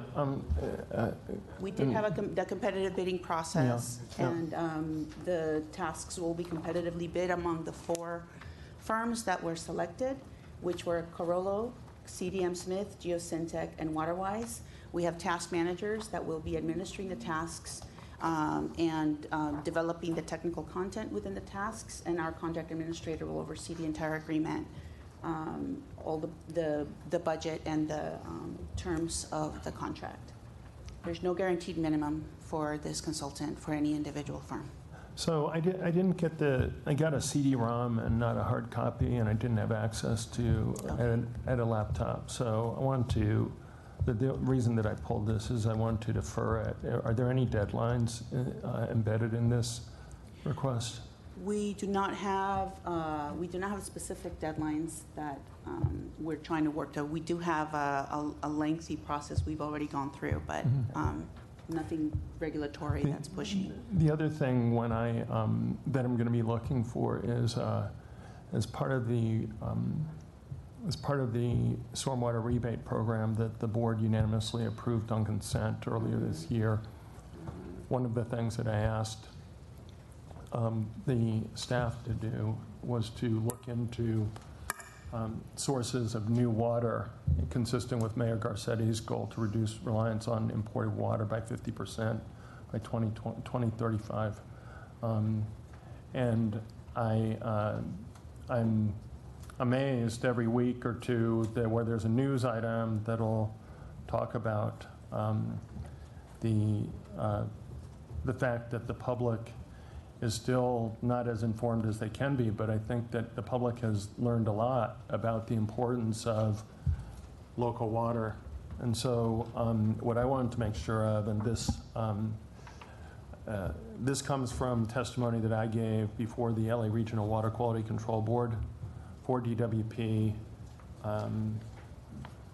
5 or 6 months ago to make them aware of the commercial scale stormwater capture and rebate program that was developed, that as part of this or as part of the budget, that $2 to $3 million be considered for looking for new sources of water, and these would specifically be industrial stormwater permittees that are not in the system. They're non-filers, but they haven't done their basic paperwork, so they don't even show up on the regional or state water board's database. There are about 3,000 of them in the LA region, in Ventura County and LA County, and it's estimated that there are 10,000. One of our academic partners at UCLA did a major study in the 90s about this. That study hasn't been updated. I know we do a lot of work with UCLA, with JR, with Alex Hall and other people over there on getting access to current climate models and other things. Whether it's UCLA or someone else, I'm really less concerned about it than this be a collaboration with the Regional Water Board, because the Regional Water Board's expecting it. So if we go through this fiscal year without going back to the Regional Water Board and telling them, this is why we didn't look for new sources of water, this was something that we were expecting, I think we either need to be prepared to explain why we didn't, or because this was an economic case, but as you know, stormwater can be captured and infiltrated on sites between 1 and 50 acres, and DWP has to pay what amounts to dollars versus thousands of dollars per acre foot to get that water. So these are other locations that are in basin inside the city of LA, and the Regional Water Board, our regulator, is expecting this. So I'd like to make sure that it's either incorporated into this or it's incorporated into a budget that could be, as things go through during the year, can be amended. Now, it doesn't have to be break ground this year, but the necessary work really involves feasibility of taking the UCLA study from the 90s and updating it to the present, not being the enforcer. That's the Regional Water Board's work to do. We're just looking for new water, then collaboratively working with the Regional Water Board, as we have in the past, to make the information available to them, and make sure that these companies are identified and targeted and located, especially the ones that are located in those areas. There are 3 different types of areas, soils, whatever, and as part of the rebate program, where the suitability for stormwater capture would be the greatest. So I think that that's an important thing to do when we're looking out this far. I probably could have called and gotten a hard copy, so I apologize for not doing that. I really didn't crack this particular thing until this weekend, and then more deeply on Monday. But I'd just like to ask Mr. President, if we could move to defer, and those were my issues. If I assume that the procurement will have a breakdown of how our $12 million is being spent, so it's not just going to have 12 million, it'll have, whatever. Yes, Evelyn, the actual work, I mean, this is a pretty broad brush of work, all aimed at working on our local water supplies. Right. Precisely. So there's nothing that's precluded in terms of these kind of efforts in the contract, in terms of working with this industrial clients and other clients, in terms of developing all aspects of local water. That's correct? Correct. So for example, for the watershed management piece of the work here, we have project design services where we might have specialized design work that might need to take place at a particular site in order to make a project more feasible, and where we might be able to provide some of that assistance or service. That's, those tasks will be issued on an as-needed basis. That was the way this was crafted, so it would be a technical extension of our team that manages through that work. So we certainly look forward to any questions you might have when we come back. And I don't want to mess with the procurement in a way that would require a rebid. Right, So what I did want to do is just kind of put that as a placeholder, so when you come back at the next board meeting, you can respond to that. But as to how the collaboration with the Regional Water Board goes, I would understand if you can't do it in this and you have to do it just through our ordinary, stormwater capture budget that Dave Pettyjohn went over with me earlier. So what this is merely is securing contracts with the 4 firms to do work in basically the 3 areas of water recycling, watershed management, and water conservation on a task-by-task basis as needed. So when you look at your packet, you won't see, and it's over a 3-year period, again, on an as-needed basis as things come up. So it's part of our budget. It's already included in the budget. But we can either develop programs you're suggesting through these contracts or through our own staff, or a combination of both. This just gives us the opportunity to reach out to the outside consulting world and be able to assist us. So we're not establishing any particular program through this contract. It's not to establish the dollars for the program.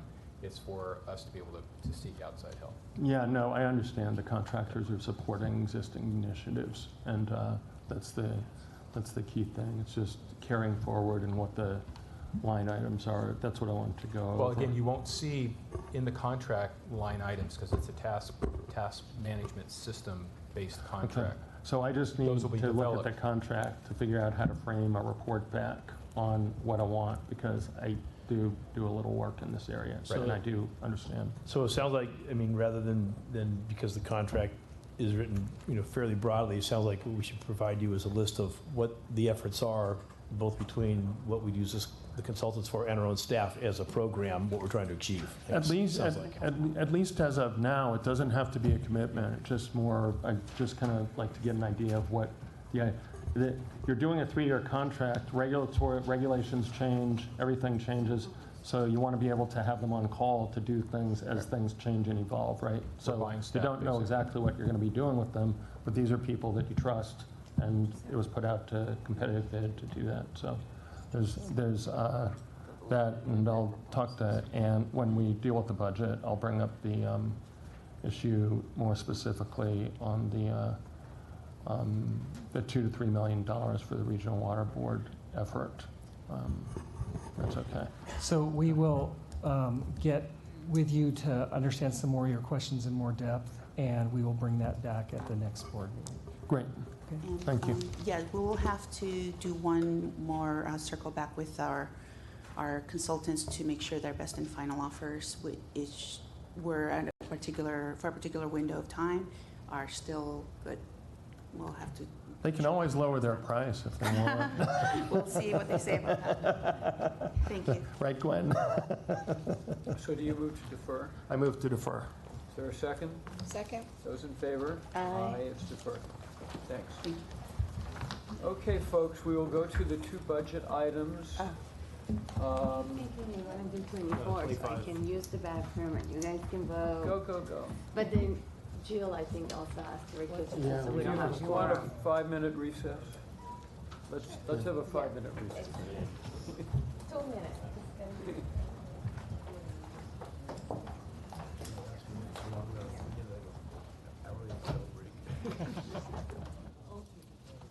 Joe.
there was very useful. Very, We're very recording. useful. I'm glad I went. Yeah, yeah. Honestly. We're recording? For whatever reason, it was on my calendar, so I swear to God, I was thinking about you. Well, thank you. Thank you. You should have come. The meeting will resume, and we have items 12 and 13. Mr. General Manager, should we take them separately or together? Do you mean 13 and 14? I'm sorry, yes, I do. Okay. I think it's fine to take them together, yes. 13 Okay. and 14. 13 and 14, yes. And I do Your have budget speaker item. cards on 13 and 14. We have speaker cards? Yes. Okay, please call the speaker cards. Okay, we have one for item 13, Linda Romney. Please limit your comments to 2 minutes.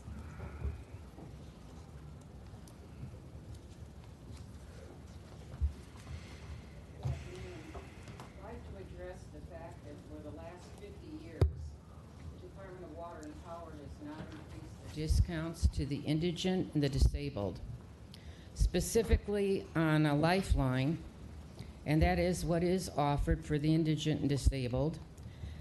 You offer $10 per month as an offset on the water. I would submit that that $10 a month, even with a low flow toilet, means that you can't even flush. The budget needs to reflect the fact that you have in the city of Los Angeles a certain percentage of indigent and disabled, and that there is not a cost of living increase for these individuals, while meanwhile you have put through tier increase after tier increase on your water, and you've increased the rate. So what are the individuals supposed to do who are struggling? I would propose that this budget should, as a humanitarian aspect, reflect an increase in the water for those indigent and disabled. Thank you for your consideration. Thank you. Also, just one other quick point. When you apply for a HEAP discount, which is offered through the state, it's a 1-year discount. Maximum is $343 at this time. It applies only to electric. There is no discount available for water. Thank you. Thank you. Chairman, Yes. I just have a quick question for our council. So regarding the public comment that one of our customers just made, is this due to Prop 26? On the water side, it's due to Prop 218, yes. To it, both Prop 26 and 218? Yes. Okay, thank you. Okay, now I have speakers for item 14. The first speaker is Evan Gillespie, and after that, Linda Escalante. Good afternoon now. Evan Gillespie with the Sierra Club. I wanted to, first of all, thank you all for holding this agenda item, and I'm here to specifically speak on Scattergood and the budget item, the line items associated with that. We've had an opportunity to talk with staff briefly. I want to thank them for their time, and have a much more clarity around what you all are spending the money on, and a lot of that sounds like a very smart investment. And so, the one thing we would request still is that, while the repower alternatives analysis is ongoing and it's not clear what the final project will be, we would request that you hold off from allocating funding for the EIR. We think it makes sense when we follow through on the process and we get to a determination about what the final project looks like. You take that roughly $500,000 and you come back like in January or February, whenever it is, and allocate the funding then. But we just want to make sure that the process around making a determination about what the right project is and then spending customer money on doing the environmental impact review of that project is the funding's withheld until we get to that final outcome. So that's it. We largely support the work that's happening there. We understand what's happening. We would just ask that you carve out that $500,000, set it aside, don't allocate it until you know what the project is. Thank you. Okay, the next speaker is Linda Escalante, and after that, Blanca de la Cruz. Good afternoon, Commissioners. I am Linda Escalante, and I'm here on behalf of NRDC, the Natural Resources Defense Council, and it's nearly 100,000 members in this area. Here to urge the Board of Directors to pass a budget with meaningful energy efficiency services for the nearly 900,000 renters who live in Los Angeles. LADWP has displayed incredible leadership in creating the utilities equity metrics to understand how clean energy program services are reaching all customers. These metrics have helped surface that nearly 900,000 multifamily customers in LA pay monthly bills to DWP, half of which are lower income residents, yet receive little to no energy efficiency services in return. Major gaps in services have been found, especially in central LA and Boyle Heights. NRDC, as part of the broad coalition of housing, workforce, and environmental organizations, many of which are here today, commissioned an energy efficiency potential study for lower income multifamily housing sector and found a significant cost-effective energy efficiency opportunity of between 25 to 35% savings per property through 2030. The study used LADWP's assumptions. Based on the findings, we urge the board to adopt a $70 million energy efficiency investment for this coming fiscal year for multifamily customers specifically. This investment would have a myriad of benefits. One, provide comprehensive upgrades for about 30,000 households or 120,000 Angelinos. In addition, $91 million in collected bill reductions, $200 in electric bill savings a year per household, would create about 3,000 jobs per year and make it possible for DWP and the city to achieve its energy efficiency, climate, and renewable energy targets, while supporting the utilities' electrification of vehicles and buildings and minimizing the cost of investment in side resources long term. We urge you to act today to build on the utility and the city's leadership and to ensure all Angelinos can benefit from the cost-effective efficiency service. Thank you for your consideration.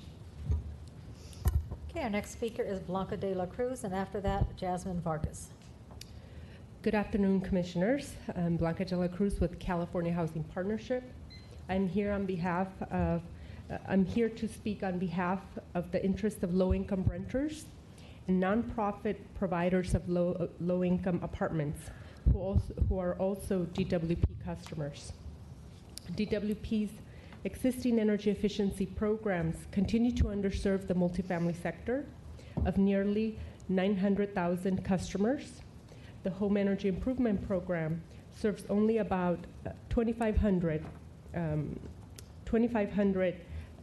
households a year, 90% of which are single-family households, while the Energy Savings Assistance Program only has a budget about $1 million and primarily only offers lighting measures. As a result, apartment renters do not have the same access to department energy efficiency services and their benefits as do homeowners. And while we applaud your leadership in creating the Equity Metrics Data Initiative to understand these type of service inequities, a similar bold commitment is needed to change the status quo of this vulnerable sector. For this reason, my organization and our coalition of partners of housing, workforce, and environmental organizations are here to urge you to earmark $70 million exclusively for the efficiency needs of multifamily customers. We recommend for the program director to identify existing delivery channels that can quickly scale these programs, and we can help with that. If needed, funds can be carried over to the future years. However, it is important that these investments and programs begin this year. We are ready to work with the program director to identify the most effective programs to scale and achieve broad participation. Thank you for your consideration. Thank you. Okay, the next speaker is Jasmine Vargas, and after that, Ramon Mendez. Good morning, Commissioners. My name is Jasmine Vargas. I'm organizer for the Repower LA Coalition and part of the Energy Efficiency for All Coalition, which you've heard from already. I am here today to request to provide additional funding for energy efficiency at about $70 million for this fiscal year, as we've also wrote a letter and delivered it to the commissioners previously in the last couple of weeks has shown. This budget currently has allocated energy efficiency that is equivalent to previous years, but we are not where we were in 2013 when we passed the 15% energy efficiency goal by 2020.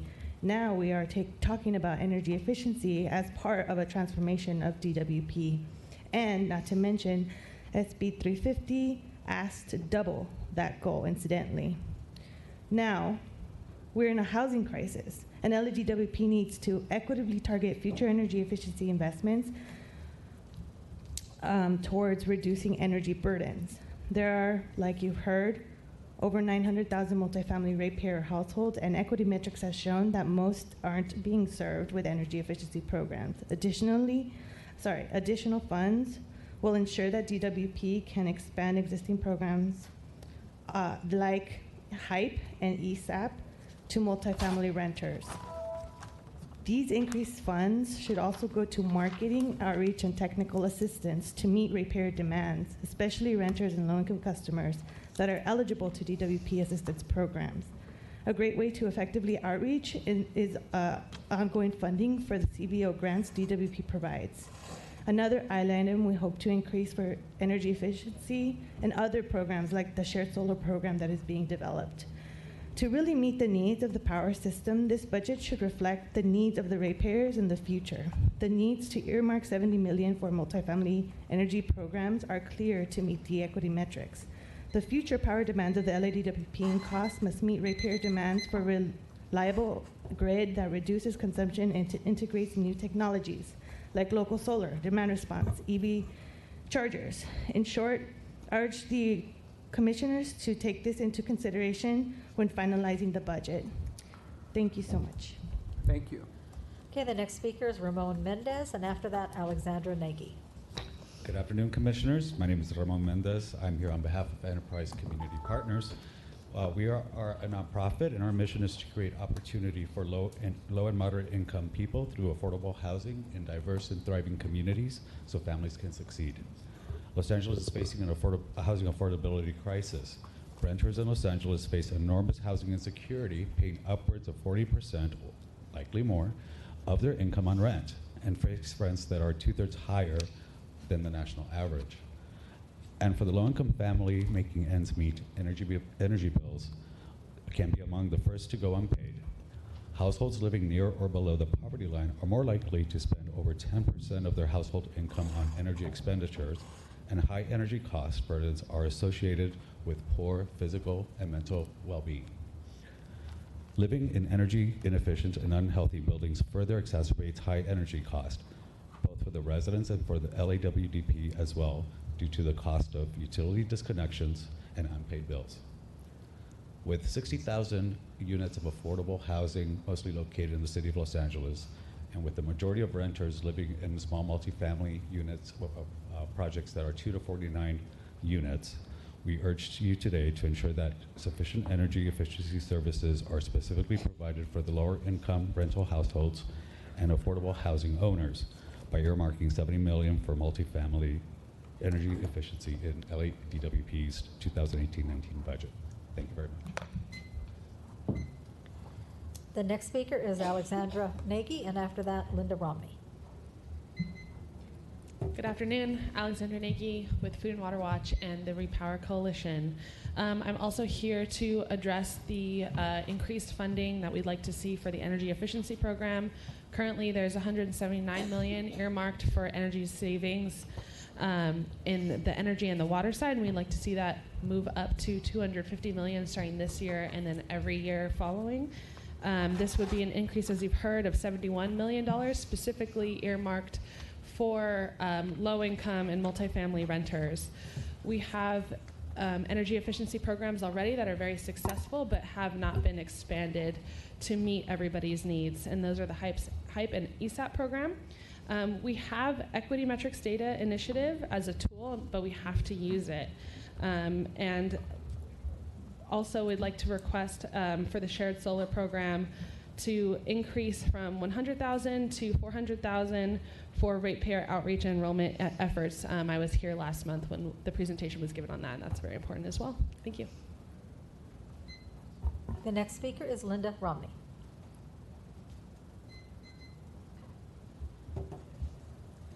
Wherever you live, if you're indigent or you're disabled, the fact is that your energy discount from the Department of Water and Power for those unfortunate individuals that have a lifeline, as well as the physician's certification which is called a PCAD, stating that you need additional electrical, the Department of Water and Power ensures that that individual will get $26.50 toward their bill.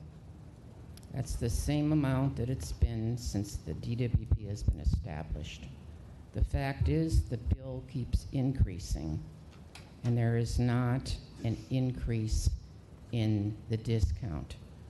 Anybody that happens to be in an iron lung on $26.50 offset, they'll find themselves in the cemetery. In addition to which, I'd like to comment that we desperately need our electrical grills to be, the grid to be insulated.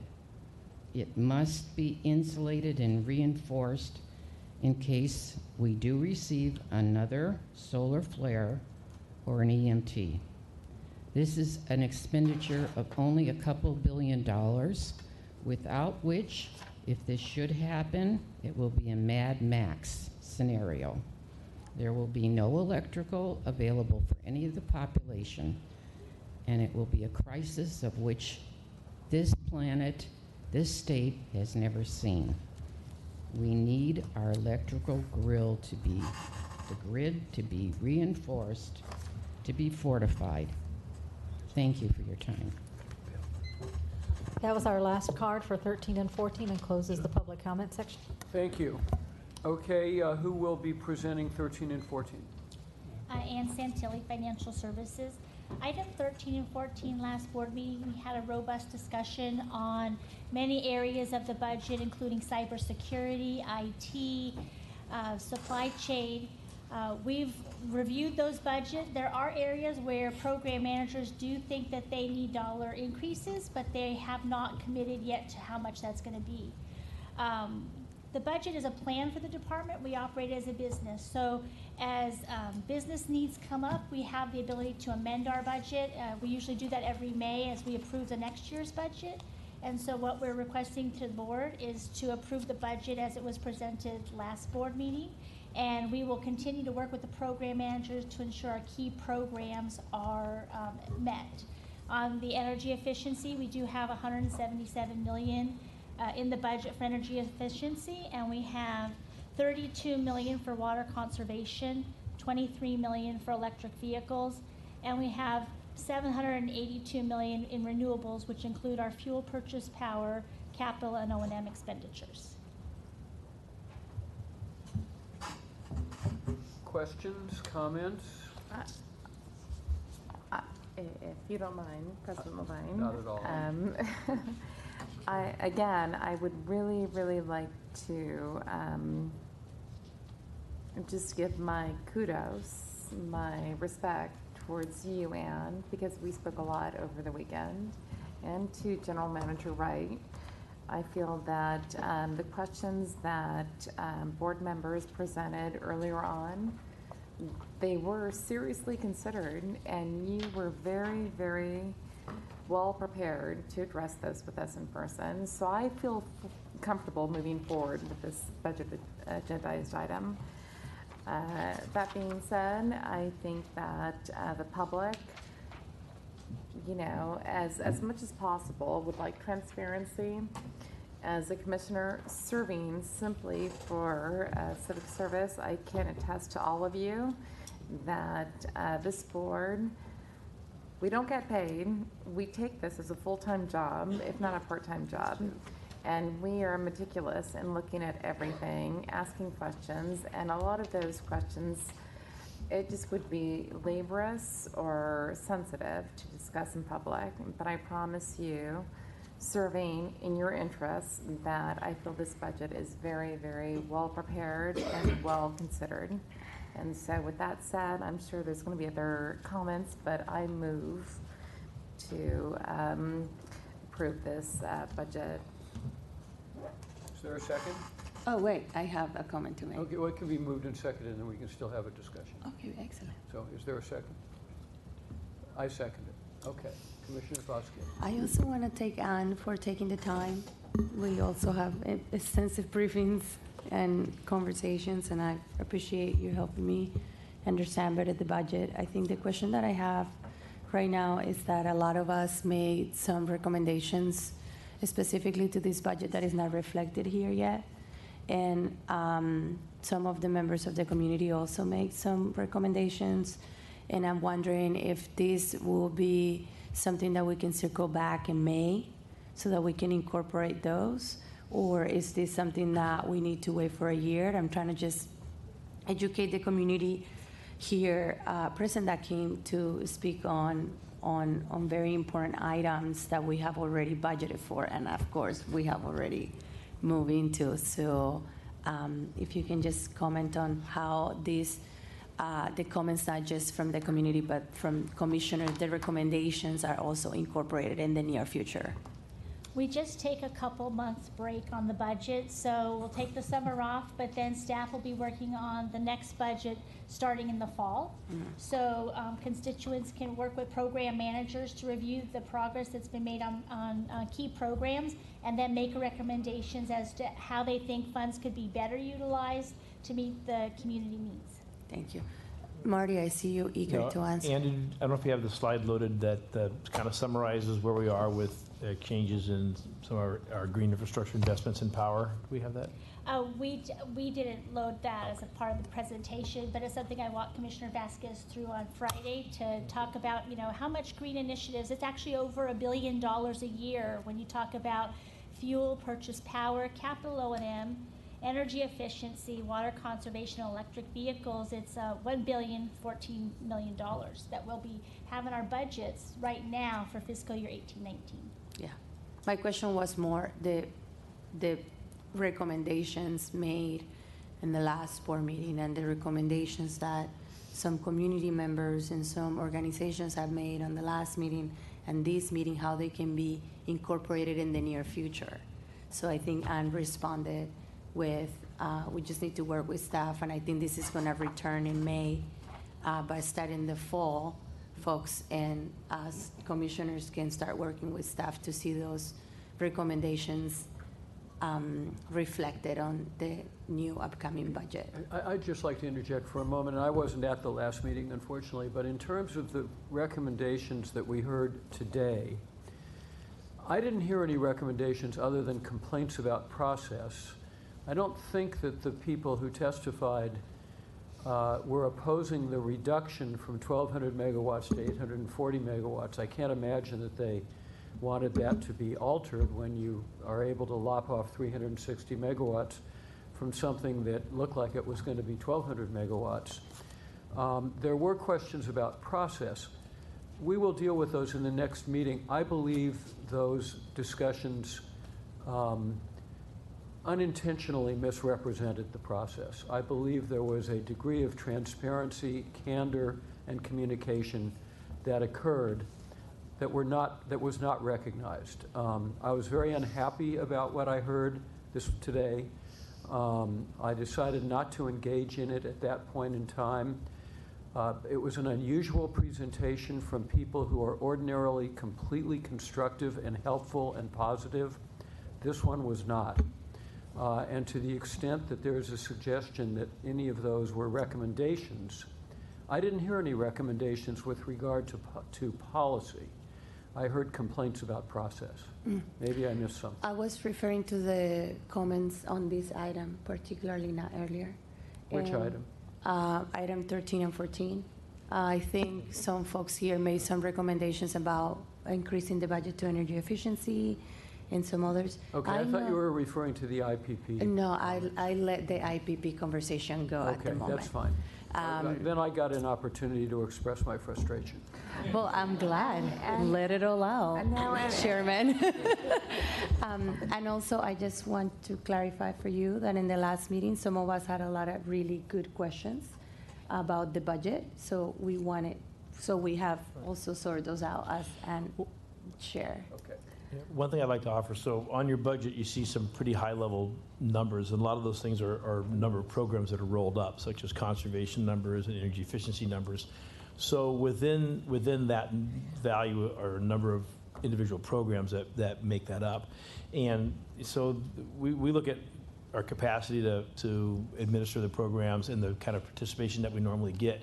At the same time, we have the ability to push programs harder or less hard depending on what we want to see move forward or how we think the public's responding. So there is the ability within that budget amount to ramp up or down the programs that make up that total. So you're seeing the total dollar amount, which is pretty reflective of what is realistic to be able to push out and push through to the public. At the same time, certain components that make that up can be moved ahead and emphasized more than others if we need to. Thank you, Marty. I think in the sentiment from our chairman, Levine, about transparency, I think it's important to let folks know how they can participate so that the process doesn't seem that it's not transparent. I feel like there's so many moving pieces at DWP, and I'm referring to the budget. I have let IPP go. But I think that there's so many pieces of the puzzle. There's a lot of advocates advocating for energy efficiency, for more renewables, for renters, so I think it's important for us to remind folks when they can come back and work with staff in how those recommendations are not last minute when we're voting in items, but they also actually can be ahead of the vote so that they can see those recommendations reflected on the decisions that we make. If I may. President Levine, your comments are very, very, very well respected by me. And what I can say is I feel that we have a general manager and a staff that is, and I hope this is not insulting, but I'm throwing that as a compliment, at our beck and call. We call you, you answer right back. We need answers. You say, I don't have the answer. I'm going to get the answer. I'll give it to you. Whether it's on a Friday evening, over the weekend, at Monday at 6 a.m., you get the answer back. You're the most responsive staff that I've ever worked alongside with. That being said, I think as a board, collectively, we have to take responsibility for being prepared for these board meetings, for reading what one commissioner spent hundreds of hours, if not thousands of hours, preparing to question and throw out things that he already addressed. I think that we need to respect our GM, our supervisors, the head of power and water, say, you know what, these things have been addressed. I have read them. I am educated. And you know what, I have questions with this, this, and that. It's the wrong time to wait for general commentary as to, you know what, have you thought about this? Have you thought about that? As commissioners, we should have thought about it a month before our general audience presented it. That's my humble opinion. And even though I appreciate the passion of this collective board, I really, really think that we need to dive in and be as passionate as our staff and GM is at this point. Other questions or comments on agenda item 13? Yeah. So, to follow up on the passion that Commissioner Noonan brought to this. So there were a number of issues that came up in the context of the budget a couple of weeks ago. I'd like to get reports back. I understand that we're going to vote to approve the budget. I will tell you this before I get into these reports. I do have a problem on this EIR on Scattergood.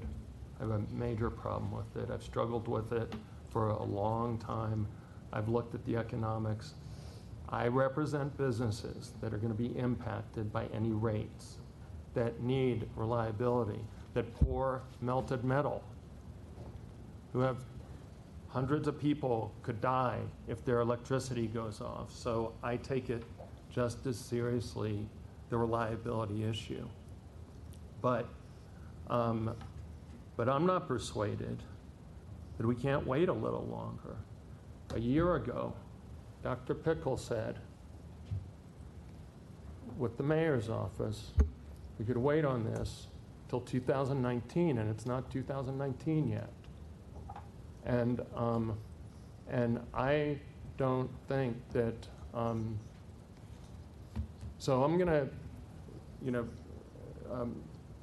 not even modify or amend or qualify my vote, but I do want to, I would like a report back specifically on this unfolding of this EIR on Scattergood. If we're going to approve the funding for it right now, once you get, once the race starts, then it doesn't, you can't end it. And it is a lot of money. I do have a great deal of respect for Dave, you, Rayco, Lewis, everybody that just put thousands of hours into the workup on this.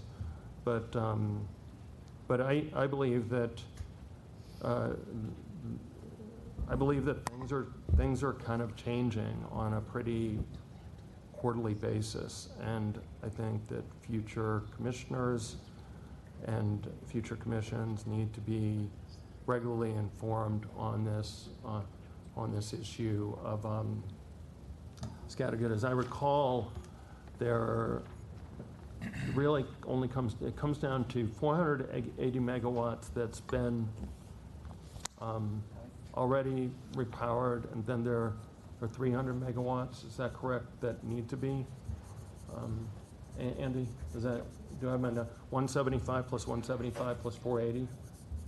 Well, we've already repowered, and then the two proposed repowers that we're waiting for the OTC study on. Right, and that's the 175 and 175. Yeah. And I've had discussions with board members myself of the State Water Board, by the way, and it's not a cut and dry issue. It's not, it is never a cut and dry issue when you're dealing with something as big as the once-through cooling challenge. And when I talked to the Keeper Group about their opinions on it, because they were the ones that brought the lawsuit. And I just can't see why some type of delay, especially until this study's done to support further action, is needed. I know that doing the CEQA EIR necessarily involves alternatives, so necessarily involves different remedies and alternatives, but I can't see why it absolutely needs to be done. The perception is from some in the public that we're pulling something over their eyes. I know that that's not happening. And I can't have the force and effect of persuading everybody that that's not happening without some indication that, let's just finish this, one thing, and we can sequentially move things along on one way. But, so I'd like to actually get the ratepayer advocate's comment on the comments that he made last year about this, because I do think that that's important to inform it. So on the EIR on Scattergood, the request would be a report back within 60 days on it, on the EIR, as to whether we've even started it and when we're going to pull the trigger on it. You'd like me to report back on? Not you, staff. Okay. I'd like to hear from you right now as to what the 2019-2020 commentary that you made on the record last year during the budget proceedings on Scattergood is addressed and dealt with. One, the EIR questions are evolving questions, so I would defer to city attorney for questions like that in terms of those deadlines. But we originally thought that 2019 was good enough, but environmental law is a fluid thing.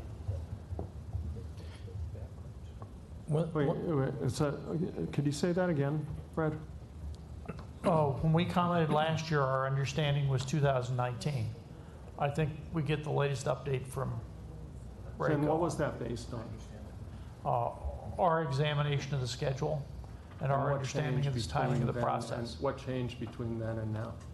I would ask Rayco that question. Well, I'm asking you, though. I want to hear it from you. I haven't had an update on this. I wasn't anticipating this question, so I didn't review that issue.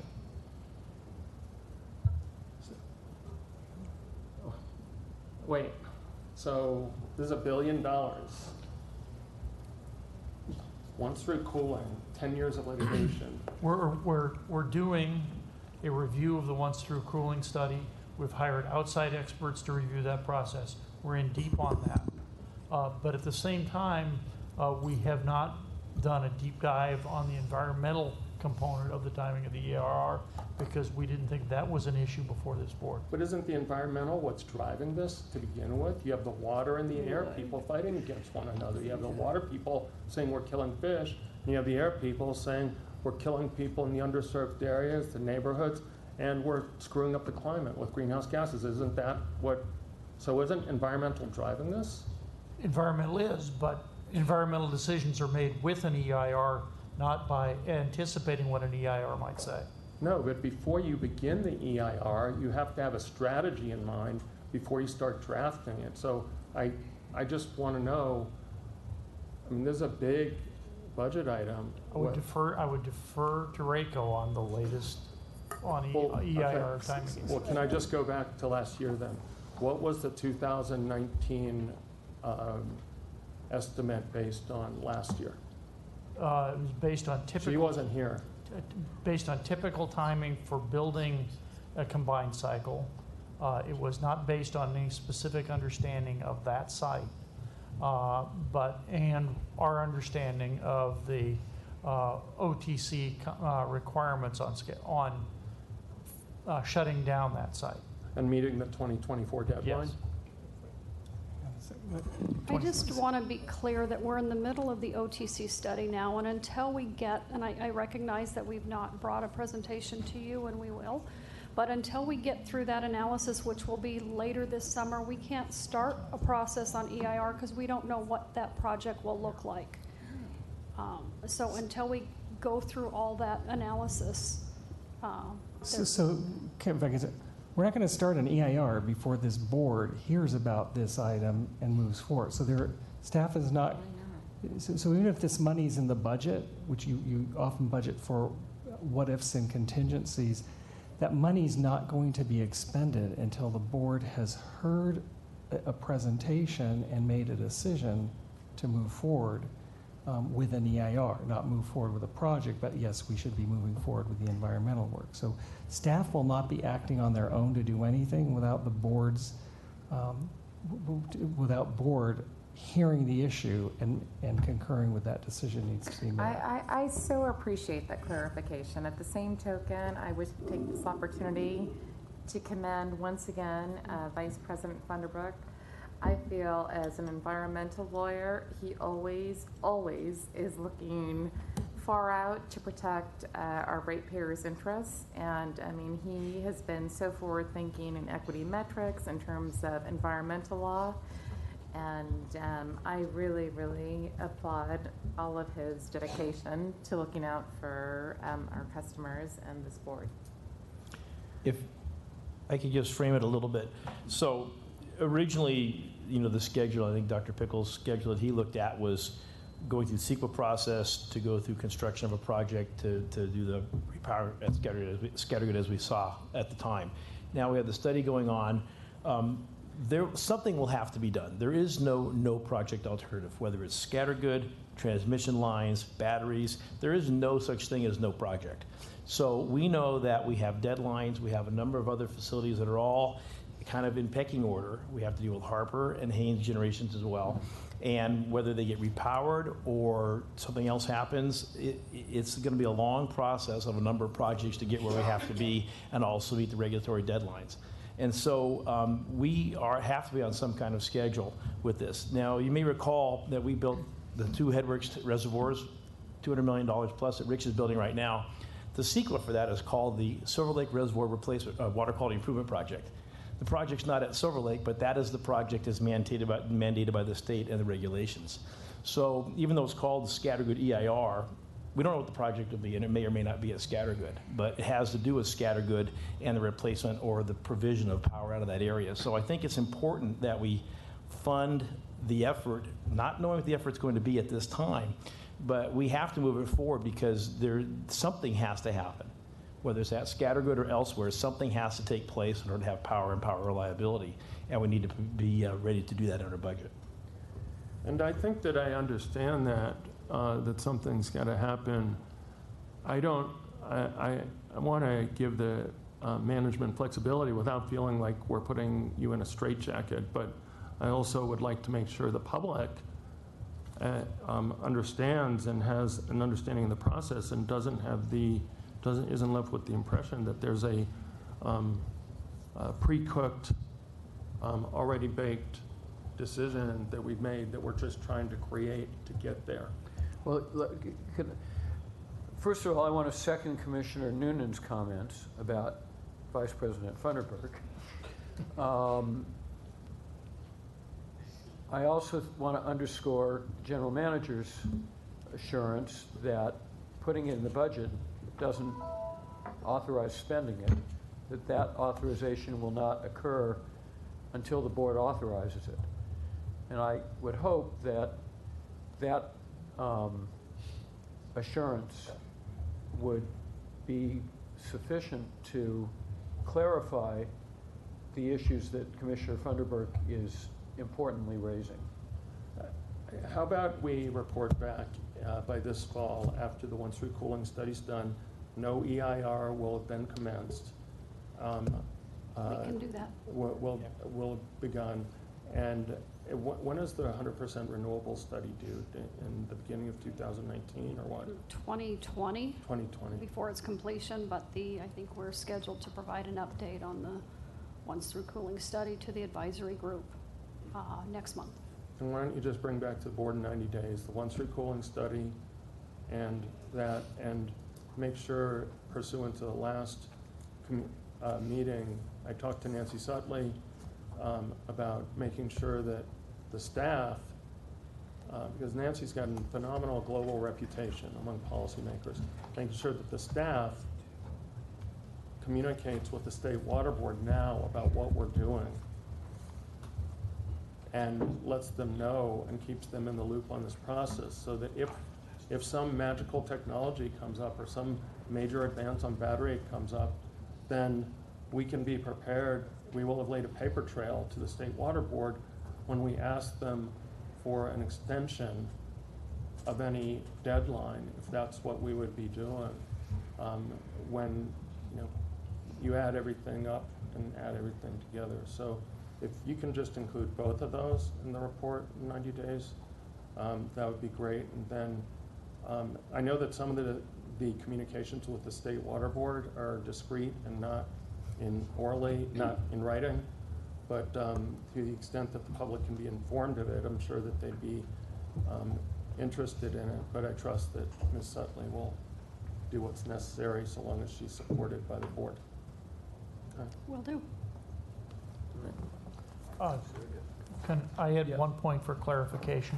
The scattergood budget item for this budget is $4.5 million, and there are several subcomponents of that.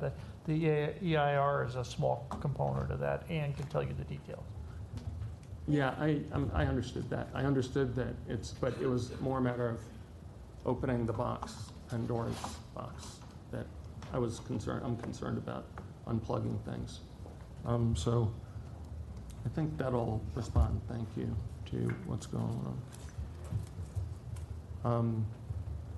Let's see. Few reports that I've asked for that I want to make sure are calendared.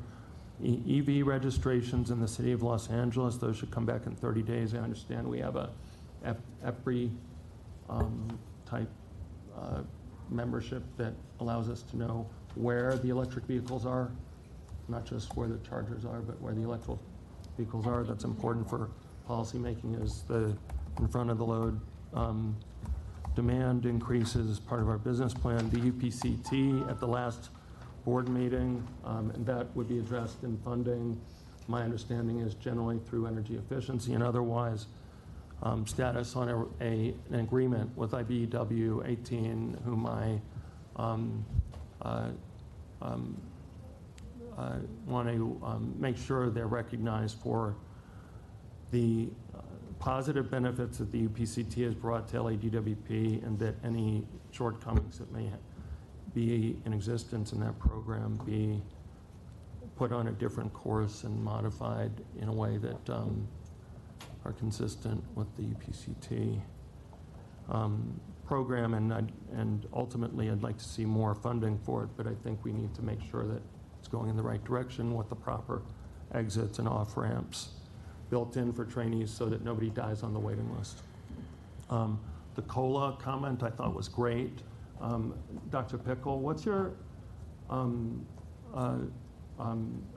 on a COLA increase for, I know that we can't use certain language or words when we're talking because of 26 and 218, but what's your opinion of a COLA increase on supportive, underserved? It's overdue. It is the public utility standards constrained by Props 218 and 26 are out of step with the standards in the investor-owned utilities or behind. We've made specific recommendations as part of our Water Fix report on possible ways of addressing affordability in water through adjustments and drawing upon either outside fundraising to support that and or City of LA General Fund. We understand the last time we got an update on the low-income component, it was the total costs were about $10 million a year. So an inflation adjustment for the first year at current inflation rates is about $300,000. Okay, that's all I need to know. So in 90 on the days, on the power side, we haven't done the deep dive. On the water side, we have. So in 90 days, Ann, can you come back with some recommendations on how we could possibly implement a COLA increase with advice of council? I mean, it might be just a no, but I think it's important that all the ratepayers know that we're not going forward with this. I'll come back and say, I would argue the expense is an ordinary utility expense. Certainly it is for the investor-owned utilities. But that involves taking risks about being sued under 218 or 26. City attorney can brief the commission as appropriate on that. But there are other ways to raise those funds, and it's a scale of fundraising that's not very high. And I'll leave it to whatever our commission is composed of to figure that out, but it sounds like something that ought to be disclosed, at least to the public, why we haven't been able to act on it just in a more analytical and detailed way. Well, see our Water Fix report attachment. Yeah, I went to your presentation on Saturday morning, so I did actually look at it. Community and shared solar. I know that we talked about having the budget cut back and the fact that we spent no money, hardly any money on it last year. I think that's something that Commissioner Vasquez, would you like to join with me in asking for a report back on this in 60 days as to what the status of this is? Because I think it just needs more monitoring from whatever commissioners are interested in it to make sure that it's being executed, and if necessary, increased and amend the budget to increase the capacity for it as well. Yeah, if I could jump in, Yeah. and that's the one that I think we had budgeted $6 million last year, only spent $500,000. Right. So we now have $3 million in, which we think we'll actually spend. So we're expecting a six-fold increase in the actual expense. I understand that. That's our version of it. But to the community that has been asking for this for 5 years, it looks like another year. Right. It wasn't designed well. We did a pilot. You know, I get that. Urban forestry, grid resilience, urban heat issues, come back in 60 days on how we're going to deal with that. In particular, whether it's a whether it's a Slauson corridor that I had the benefit of seeing, or other areas. We have urban heat that's happening on a block-by-block basis that is vastly different than other blocks. It's generally in areas that have low tree canopy.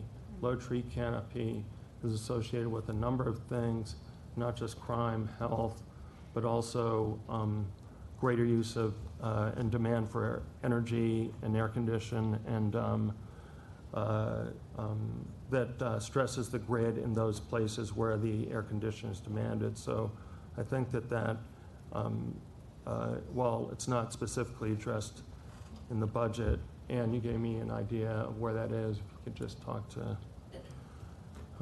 Rayco and Dave. Dave, you know what I'm talking about there. Let's see. Commissioner Barad, so I had recommended or asked that the neighborhood councils be used as a vehicle through which to put money to increase sustainability.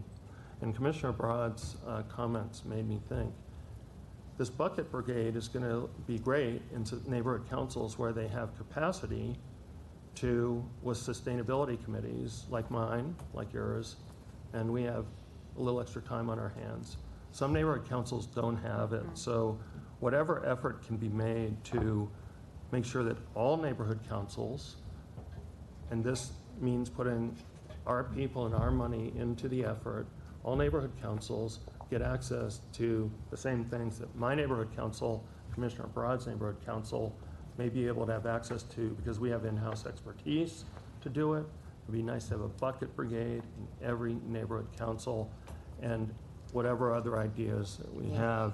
And if you need the capacity to do it, I'm sure it's a few people or whatever, but Marty, I know you'll make it happen and figure out a way to do that. Can I just comment on that? I think, based on what you've said, I kind of see that what we did last week was the kickoff, and now we need to take the show on the road. That's right. And move it around the city. That's whether right. there's a sustainability committee or not. Just go to the different schools, neighborhood councils, and tell them what this is all about. Well, it sounds like you have a great model. So We have the model now. So use it. Yeah. Use it, but I guess the most important thing from a policy standpoint, I want to make sure that the effort to back you up in doing that and carrying that out is funded, and that people are designated and you get a report back so that you're not asking in a year why there's only a bucket brigade in Hancock Park in Greater Wilshire. Okay, And, good. okay? Excellent. All right. Academic partner for equity metrics, we've been promised that. The equity community has asked for it. I know there have been some supply chain issues. Is that going to happen soon? I believe corporate performance is working on having having a partner on that, and also probably look at our equity metrics data to take a look at that and validate it and give us feedback. Is there going to be a date? Can I have a date and when that can be reported on? Because I've let that slide because John's been busy getting the reports together, but I think that needs to be locked in and done. We have a report back in August. If that's early enough, I can ensure that that's addressed. Yeah, I just want to make sure it gets done and not talked about. So I think the most important thing is that they get retained. I'm less concerned about who it is than that it be done. How are we defining partner? It's not really well defined, but there's something that Supply Chain Services put together. It's a university that has experience in social equity, gender, and other types of things with experts who can bring their expertise to our corporate performance group that had the same expertise I did, which was not as much than the experts have. So, yeah, university like LMU, Mount St. Mary, maybe UCLA. UCLA, or a combination of them. And are we recruiting that? Are we? Corporate performance is working on that effort. One of the last things is for supply chain service, or the computer system. So the computer system seems to be an obstacle in doing a lot of things here. And one of them was Supply Chain Services said they couldn't track procurements of CPUC 156 classified businesses, which is the diversity supply chain services. But more to the point is just tracking of our professional services companies that we bid out, whether it's competitive or non-competitive, and understanding and letting them know that we're looking at and getting reported on who's working on our matters. that hasn't been done, and I kind of take ownership of not pushing that harder, but I also have seen the need that the computer system get fixed first so that we can keep the lights on and we can get the bills out and we can get paid to do it.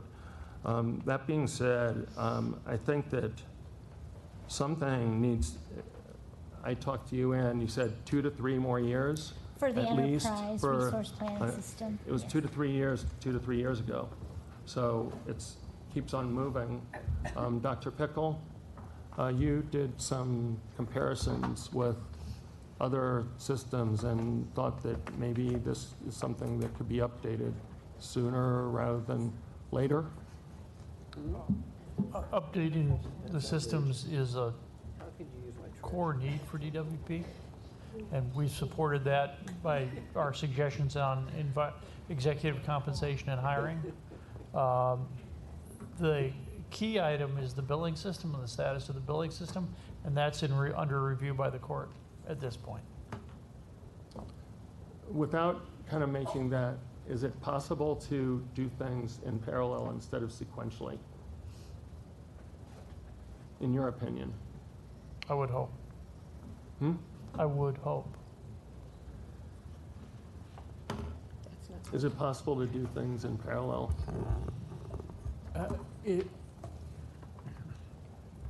I don't know the ability of the current system and the age of the system to be able to have that, and I would need to know that answer moving forward. The court monitor is about to, I know, put forward a report to the courts that we should probably bring back that will indicate where we are in the status of CCB implementation.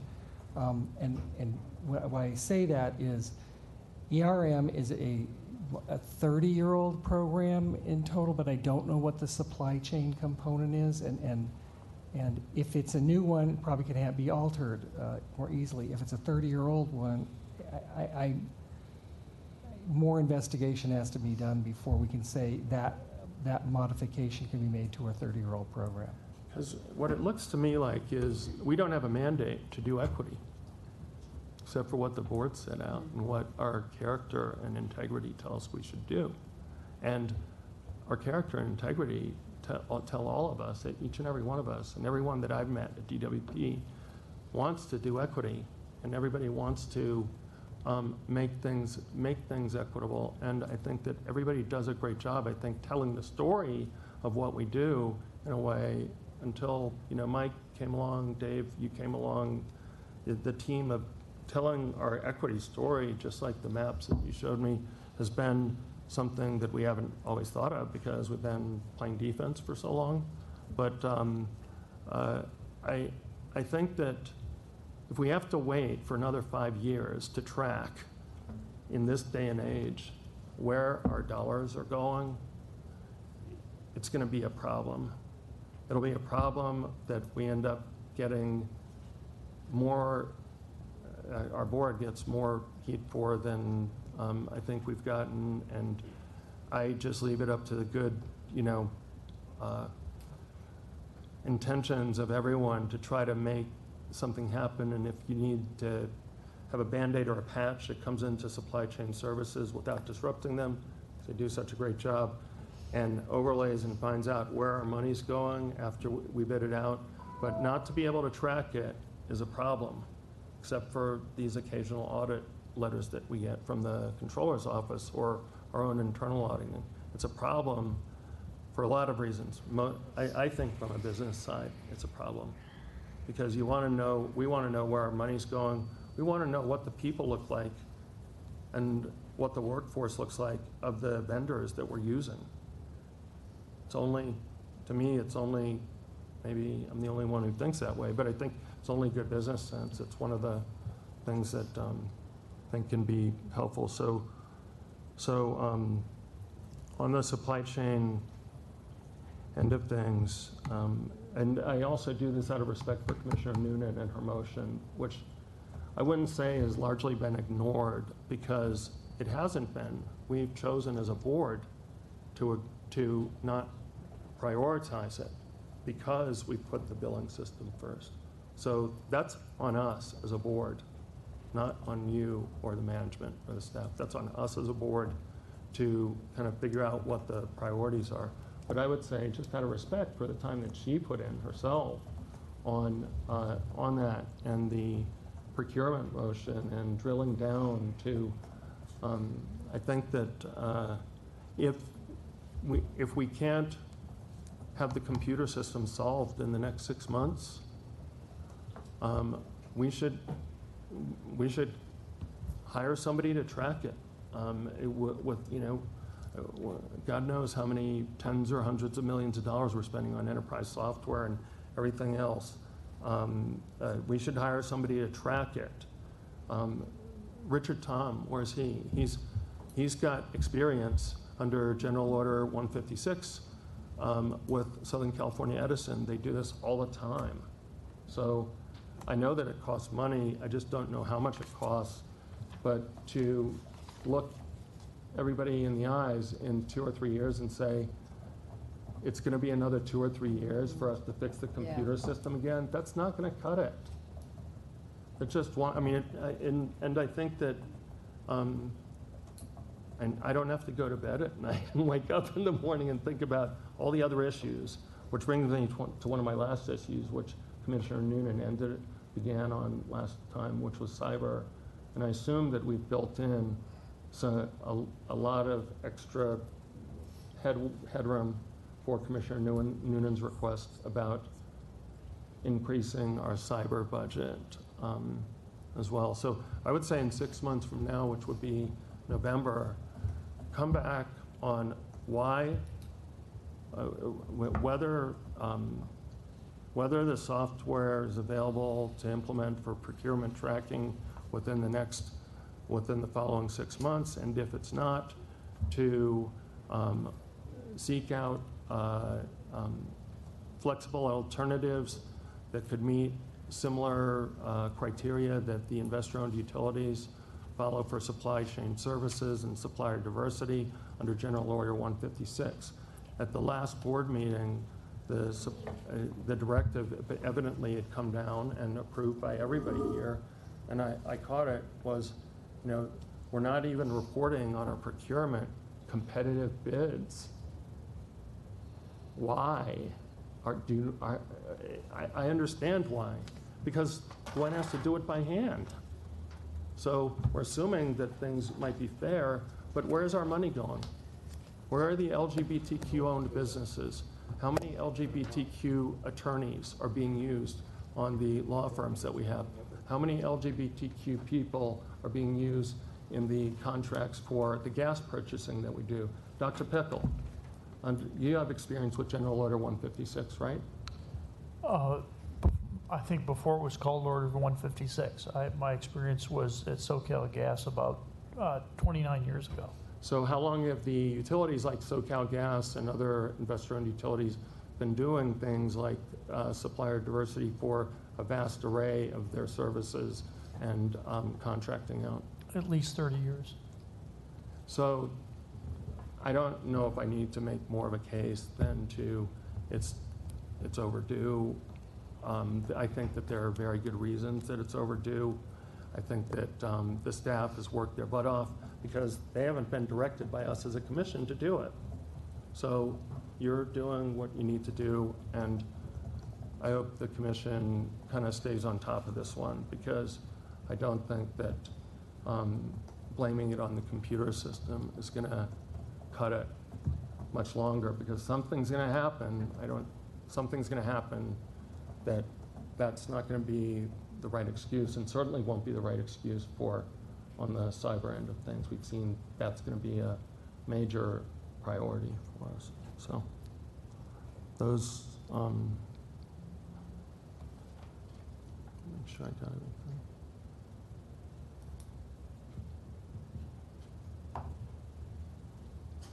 Oh, I said I was going to add on the stormwater, I would bring it up in these remarks, on the stormwater capture. Just come back in 90 days on stormwater capture and the efforts with the Regional Water Board to find new sources of water, okay?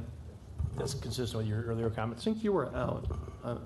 But somebody- that was regarding Yeah, Tom it is, Zeblin, yes, right? yeah, Okay. yeah, Yeah, it but is. Vice President Funderburk thinks of everything, so he has it all covered. And given my tenure, I cannot think of one commissioner, even though I feel so, I don't know how I was so fortunate to serve with so many great commissioners, but I've never met a commissioner as devoted, passionate, engaged as Vice President Funderburk. So again, I just want to commend you for not only touching upon the budget, cybersecurity, and the environment, energy, water, law.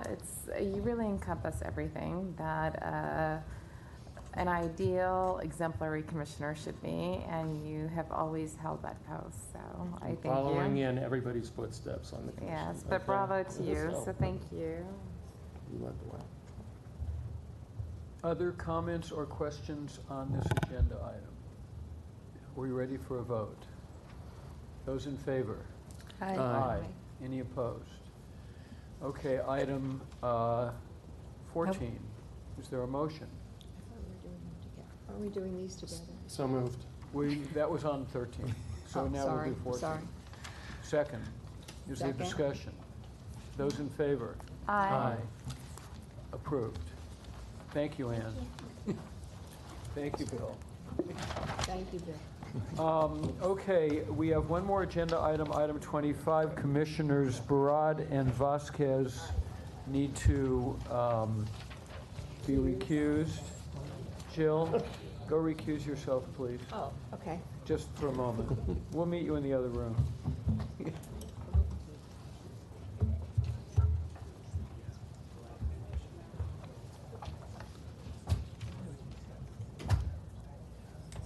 Come right back in. Resolution authorizing travel of Commissioners Barad and Vasquez to New Orleans from June 15th to June 20th, representing the department and the commissioners at the American Public Power Association's 2018 National Conference. I move approval. Is there a second? Second. Those in favor? Aye. Aye. It's passed. Council? At this point, we will recess in a closed session in accordance with California Government Code Section 54957.1 and report any final actions taken therein. We will so recess.